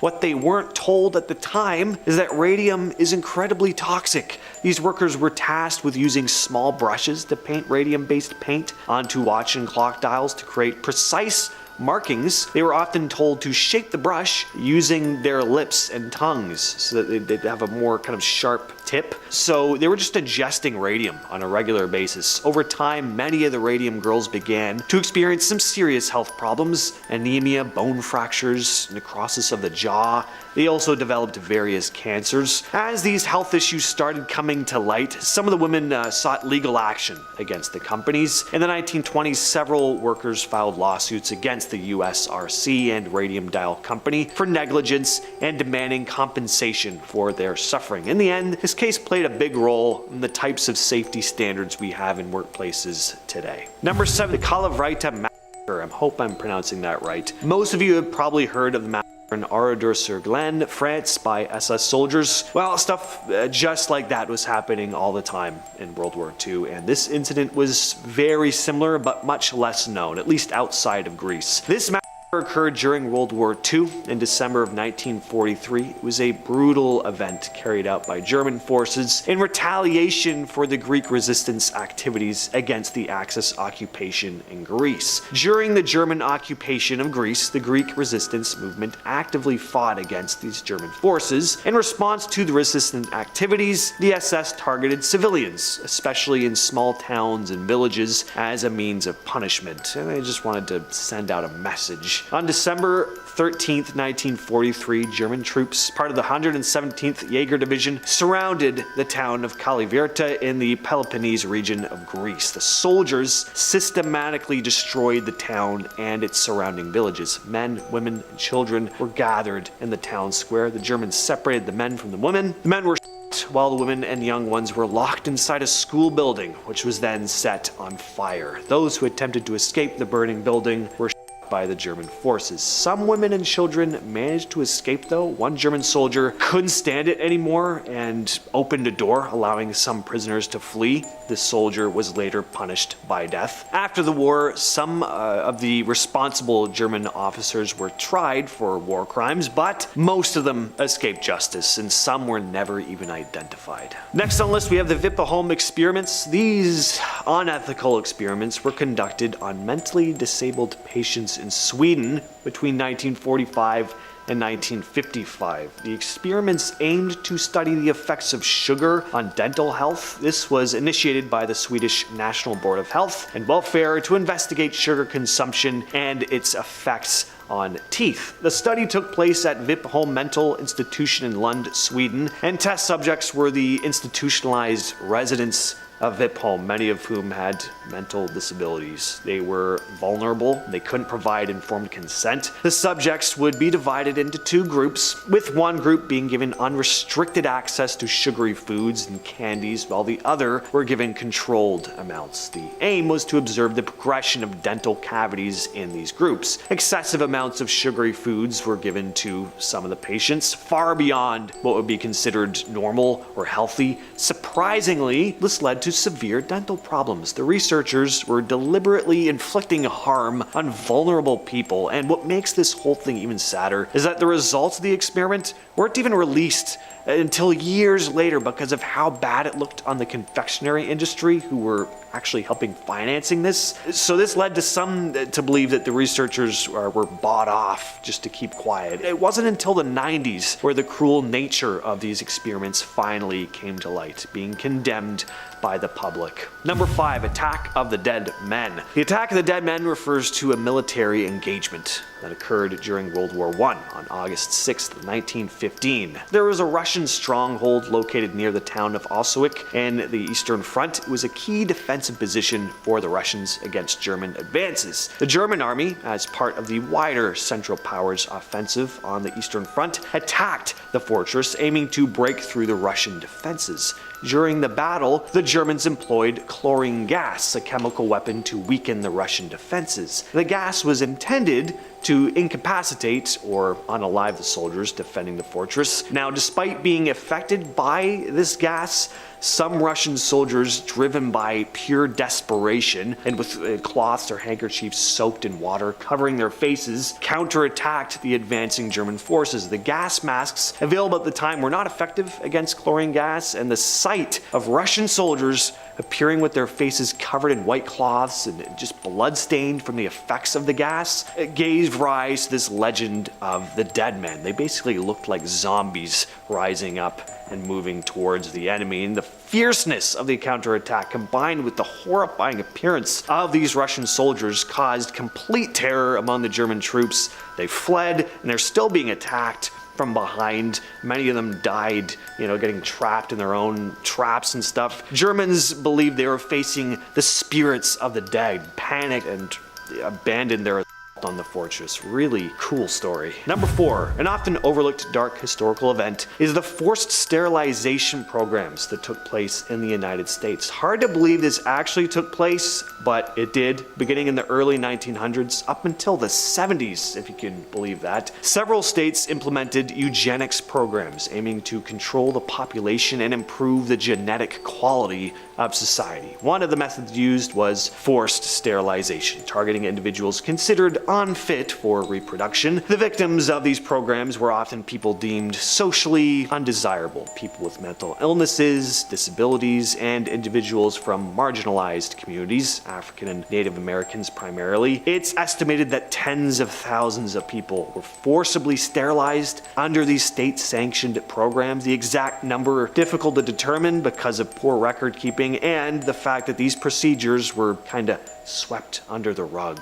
Number 3, the Great Molasses Flood. On January 15th, 1919, a massive storage tank containing 2.3 million gallons of molasses collapsed in the North End neighborhood of Boston, Massachusetts. The Great Molasses Flood, also known as the Boston Molasses Disaster, resulted in widespread destruction and loss of life. The tank had been poorly constructed with weak rivets and insufficient safety measures. At around 12:30 p.m., the tank suddenly burst, releasing a wave of molasses, estimated to be about 25 feet high, moving at a speed of 35 miles per hour. The molasses wave engulfed the neighborhood, causing significant damage to buildings and streets and the Boston Elevated Railway. The disaster resulted in 21 people losing their lives and around 150 others being injured.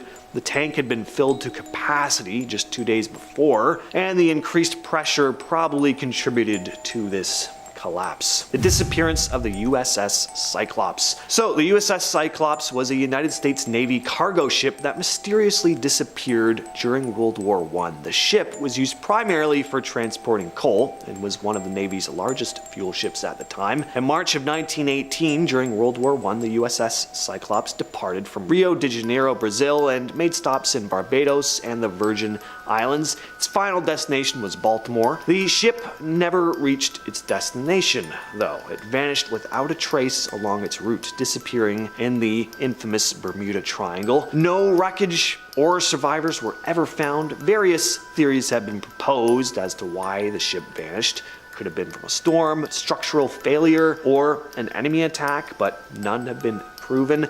The disappearance of this ship resulted in the loss of 309 crew members and passengers, making it one of the largest non-combat losses of life in U.S.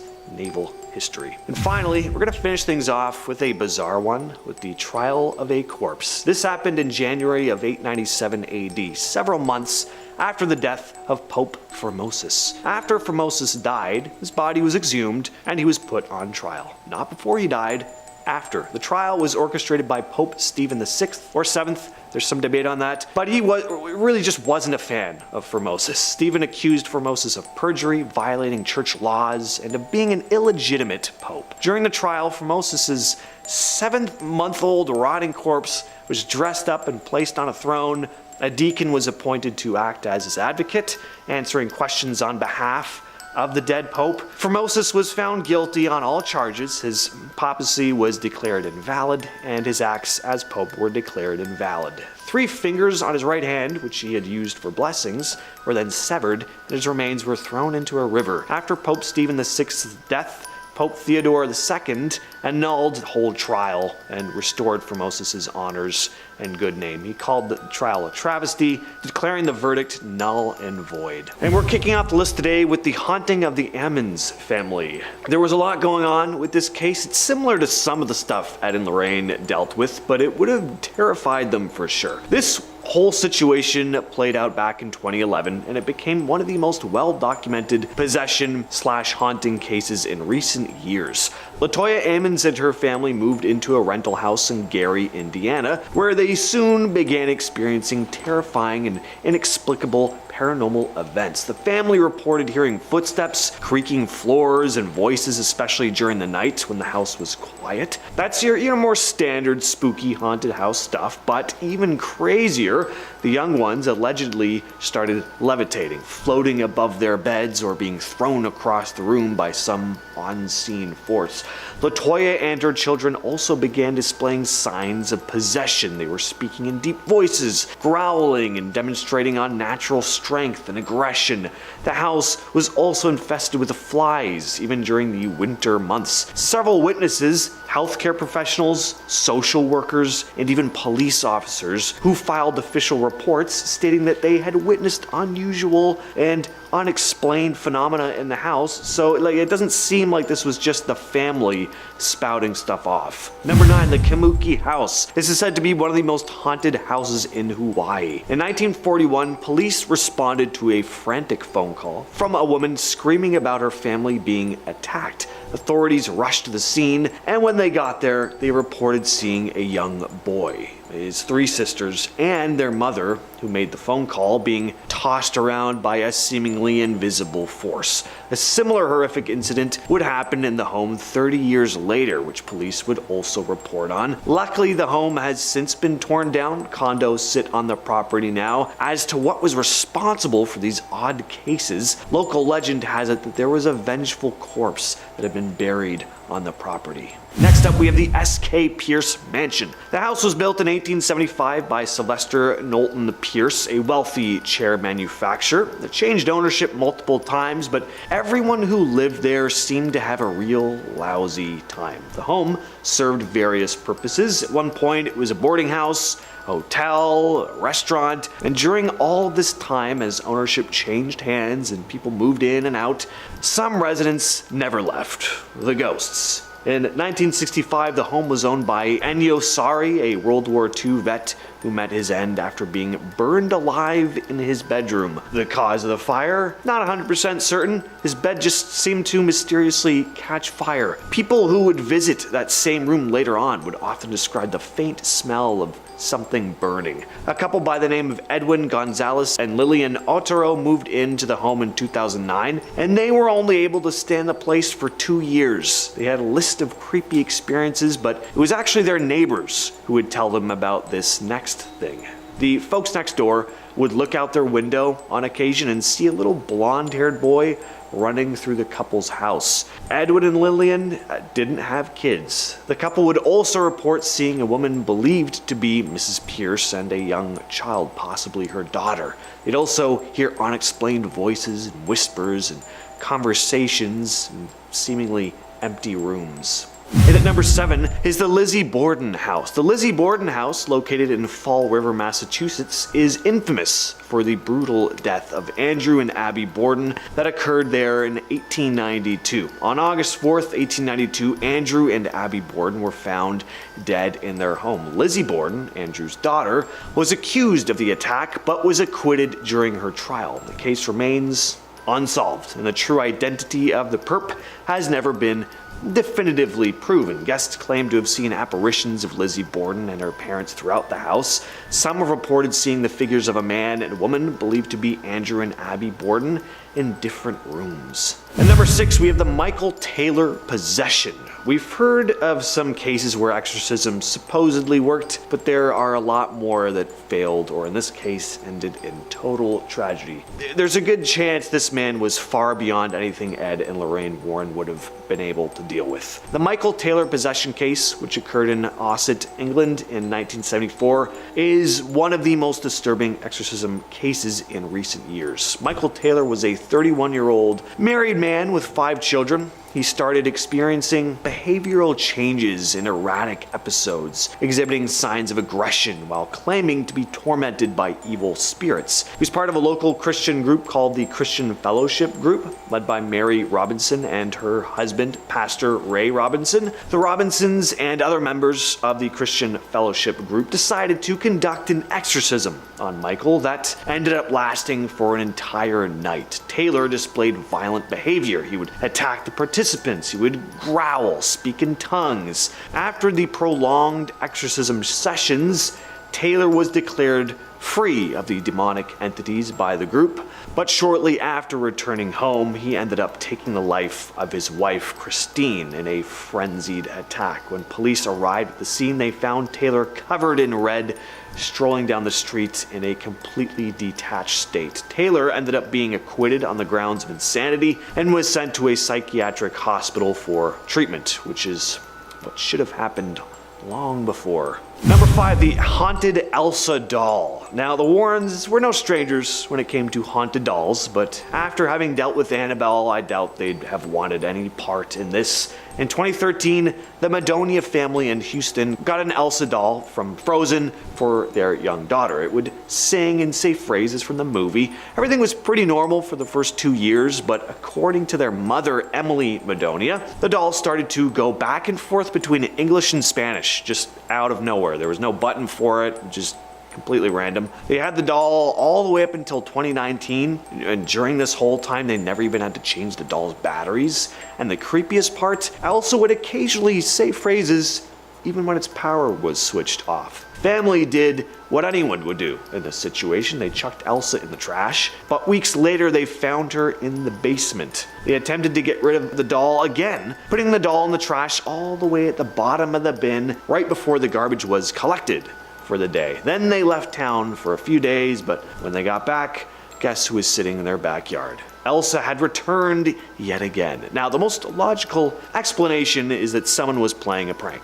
According to the mother, though, the doll was taken away by the garbage men, and the doll in the backyard had a distinctive mark that her daughter had left on it years before, so it seemed to be the same one. I'm not going to accuse the dad, but all I know is I know what I'd do if my family was freaked out by a doll and wanted to get rid of it, so I'd probably have some fun. Anyway, at number 4, we have the Hopkinsville Goblin Encounter. Goblins, you don't hear about many real-life goblin encounters. Unfortunately, this is just another alien encounter case. La-di-da. Anyway, not sure how goblin became part of the name.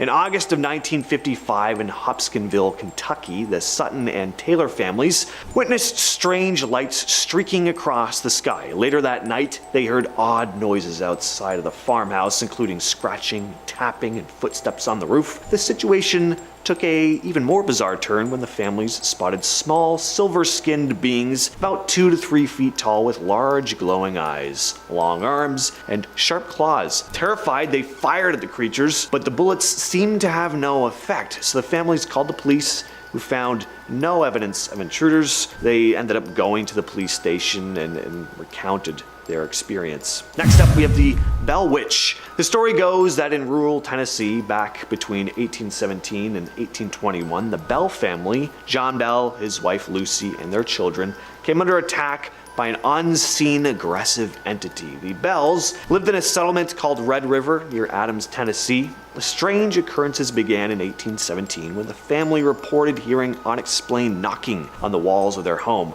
And over time, these noises escalated into worse things. Whatever this entity was, it started interacting with the family, speaking to them, and even causing physical harm. It became known as the Bell Witch. Apparently, it had a very distinctive voice, but it could also mimic the voices of other people. John Bell, in particular, suffered physical attacks from the entity. He experienced choking, slapping, pinching, spanking, which contributed to his declining health. One theory is that the Bell Witch was connected to a neighbor named Kate Batts. She was involved in a property dispute with the Bell family and was thought to be responsible for the supernatural events. John's health deteriorated rapidly, and eventually he passed away in 1820. The Bell Witch was said to have taken credit for his death, claiming to have poisoned him. After John's death, things eventually died down. No pun intended. At number 2, we have the Germana Cele possession. Clara Germana Cele was a 16-year-old South African girl attending a Roman Catholic mission school. In 1906, she started exhibiting disturbing behavior. She would speak in languages she had seemingly never learned: Polish, German, and French. She would also show aversion to sacred objects and symbols. Witnesses reported that Clara exhibited superhuman strength during her episodes, overpowering multiple people trying to restrain her. Clara reacted violently to religious symbols, crosses, holy water, prayers, leading many to believe that she had been possessed by some sort of dark force. The local Catholic priest, Father Erasmus Horner, was called to investigate Clara's condition. After witnessing her behavior and conducting interviews, he became convinced that Clara was possessed by a malevolent entity. Several exorcism attempts were made on Clara. The exorcisms were performed by Father Erasmus Horner and a team of priests. After this series of exorcisms, first few didn't really take, Clara was reported to have finally been freed from this demonic possession, and she apparently returned to a normal state with no memory of the events that had transpired during her possession. Finally, though, we have Huska Castle. This place is said to be a full-on gateway to hell. Forget about ghosts murmuring in the night or slamming doors. Here there are said to be full-on winged demonic monsters lurking in the shadows. In the Czech countryside sits Huska Castle. It was built in the second half of the 13th century, sitting over an incredibly deep pit in the ground. The strange thing about the castle is that it sits in the middle of nowhere. There's no water source nearby, no trade route. It wasn't built in any strategically advantageous place. So what was this castle built for? Well, it all has to do with the giant hole it sits on top of, a hole that is said to be a gateway to hell. Before Huska Castle was erected, locals would report strange phenomena surrounding the pit.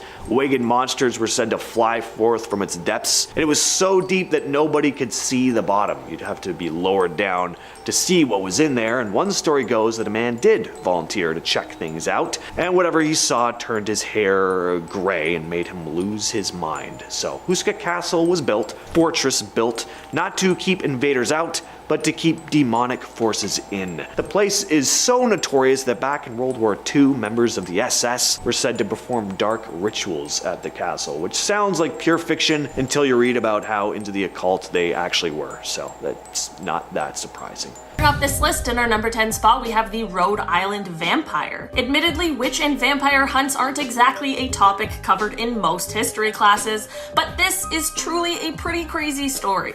In the late 1800s, tuberculosis was spreading pretty rapidly in Connecticut, Rhode Island, and Vermont. This obviously would have been pretty terrifying for the residents of these places, but things quickly took a very dark turn. Since many of the people who were passing away from this illness appeared very obviously ill with sunken, drained faces, for some reason, the logical response was that people believed that they had been the prey of vampires. There was a family in Exeter, Rhode Island that had multiple people pass away from the illness, so some people believed that someone in this family must be the feeding vampire. They even went as far as to exhume the bodies of some of the deceased family members to make sure that they weren't undead. One of the exhumed bodies had passed away more recently, so her body was in better condition, which people of course took as a sign of her being a vampire. This led to them burning her heart and liver, and then they mixed the ashes with water. This is most definitely a crime today and pretty scary, but to make things even worse, they gave this concoction to other people in the town who had fallen ill as some kind of a cure. Imagine having to drink that and then still having tuberculosis after. Definitely not a good trade-off. In our number 9 spot today, we have India in World War II. It would be shocking to hear of a school not teaching anything about World War II, but it's often that we don't truly get the full scope of what went on. One thing I saw brought up a few times was the role that India played in the war and what they went through. Firstly, if you didn't know, India played a huge part in the Second World War. We normally hear of the large death tolls from the war, such as the 418,000 Americans who died, or the 450,000 people from the UK, which, don't get me wrong, is a huge and terrible number. But it is estimated that 3 million Indian people died in World War II, which is something I have literally never heard of anyone talk about before. India was fighting Japan, which for the record also had an extremely high death toll in this war, on the Eastern Front, and they were fighting Germany on the Western.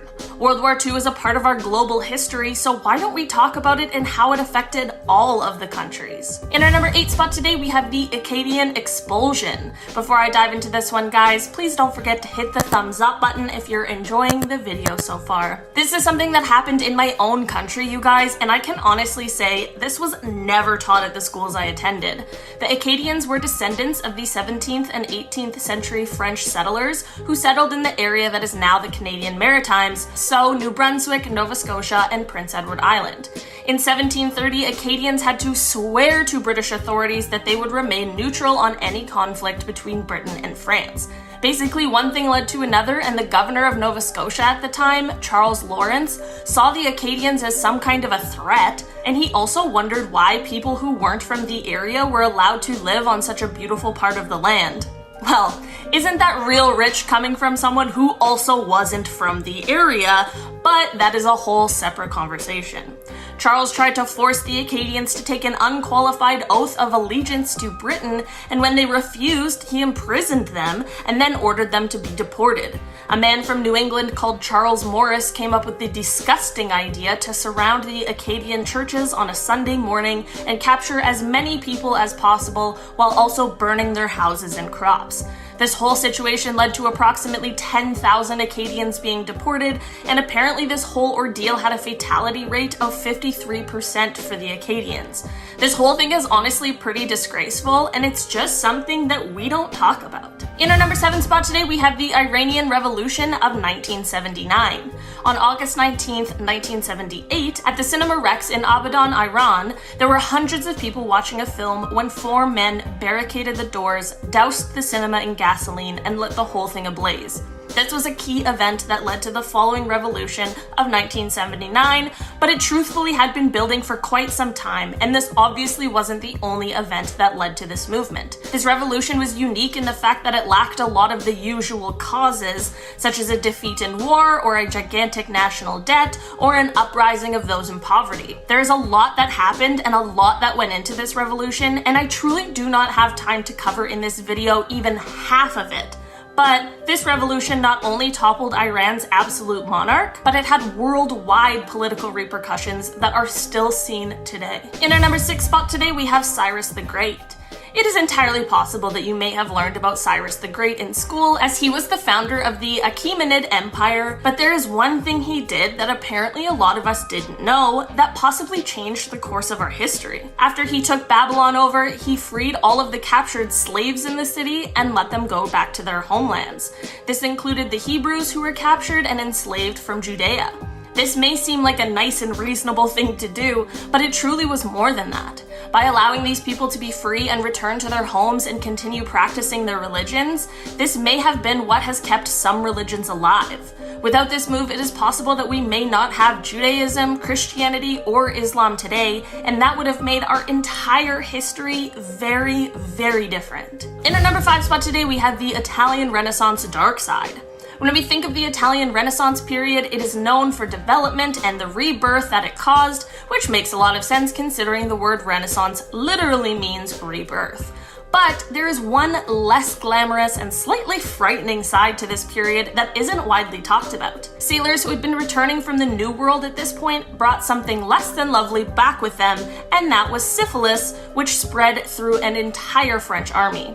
After this, the troops brought what was called the Great Pox to the rest of Europe. Since there was no penicillin or banana medicine back then, the disease spread rapidly and the symptoms were pretty gruesome. It would often happen that a person who had fallen ill would have the skin on their faces essentially be rotting away, which would leave large ulcers. Some people's noses and lips would be pretty much gone, and it happened often that people would sadly pass away from the disease. So basically what we think of as a beautiful time in Europe was both world-changing, but also very scary, and like pretty close to a zombie apocalypse. In our number 4 spot today, we have the history of dentures. I suppose this one is less of an event and more of a weird practice, but I just had to include it. I don't have a ton of experience with dentures, but they seem to be a pretty straightforward thing these days, aside from the cost of dental, but things weren't always the way they are today. Instead of dentures being made of fake teeth, before they used to be made with real human teeth, which is absolutely disgusting to me. After the Battle of Waterloo, scavengers went and took the teeth off of the corpses, which is quite a job, and then they sold these teeth to dentists. These dentists would boil the teeth, chop the roots off, and then attach these teeth to ivory base plates and then sell them to the customers. Aside from this being an extremely morally questionable practice in its entirety, it is also just so creepy. In our number 3 spot today, we have telephone cats. If you're a cat person, you might want to skip over this number. In 1929, 2 scientists at Princeton University wanted to conduct an experiment in order to test how auditory nerves perceive sounds. This is obviously extremely important research, but the way they went about this is truly messed up. They took a sedated but alive cat and cut out a part of its brain. They then attached one end of a telephone wire to the cat's auditory nerve and then the other end to a telephone receiver. When one of these scientists spoke into the cat's ear, the other one could hear it on the other end. This is cool, but most definitely not an excuse to do something so inhumane. There were, of course, benefits to this experiment, and it is believed that this may have helped lead to the development of cochlear implants, which is, of course, an incredibly important scientific advancement. The worst part, however, while the cat actually survived this experiment, instead of treating it like a king for the rest of its life like it truly deserved, these scientists instead decided to kill it to see if the experiment would still work on a dead cat. It didn't. In our number 2 spot today, we have the smallpox pandemic. I'm sure at some point or another, most of us learned about smallpox and the epidemic, which is something that we luckily don't really have to worry about much anymore. But one thing a lot of people explained that they didn't know was how badly it devastated indigenous peoples. Europeans who came over to America brought with them a multitude of diseases that they would have had some immunity to, considering it was likely their bodies had encountered it before. But this was not the case for those already living on the land that is now referred to as North America. Indigenous Americans not only had no immunity towards this disease, but also their traditional ways of treating illness may have only exacerbated the symptoms. Because of course, how could you possibly know how to treat something that you've never seen before and with no help from the people who actually do know? It has been estimated that the spread of this disease caused the population of Indigenous Americans to decline by 70%. That is absolutely insane. There's a theory that this spread of disease may have been one of the only things that led to the colonization of North America. In our number 1 spot today, we have the Tulsa Massacre. This is one that many people, including people from Tulsa, explained that they didn't really learn much about in school. This event occurred on May 31st and June 1st of 1921, and it has actually been called the single worst incident of racial violence in American history. This happened in the Greenwood district of Tulsa, Oklahoma, and basically just mobs of white racist people went out and attacked black residents and businesses. What started this was when a 19-year-old black man named Dick Rowland was accused of harming a 17-year-old white girl, and he was subsequently arrested, and there were rumors that he was going to be lynched. This of course drew a bunch of racist white people out of their homes to participate, but then a group of around 75 black men also showed up to make sure that he didn't get lynched. One thing led to another, and a firefight broke out that led to 10 of the white people and 2 of the black people being killed.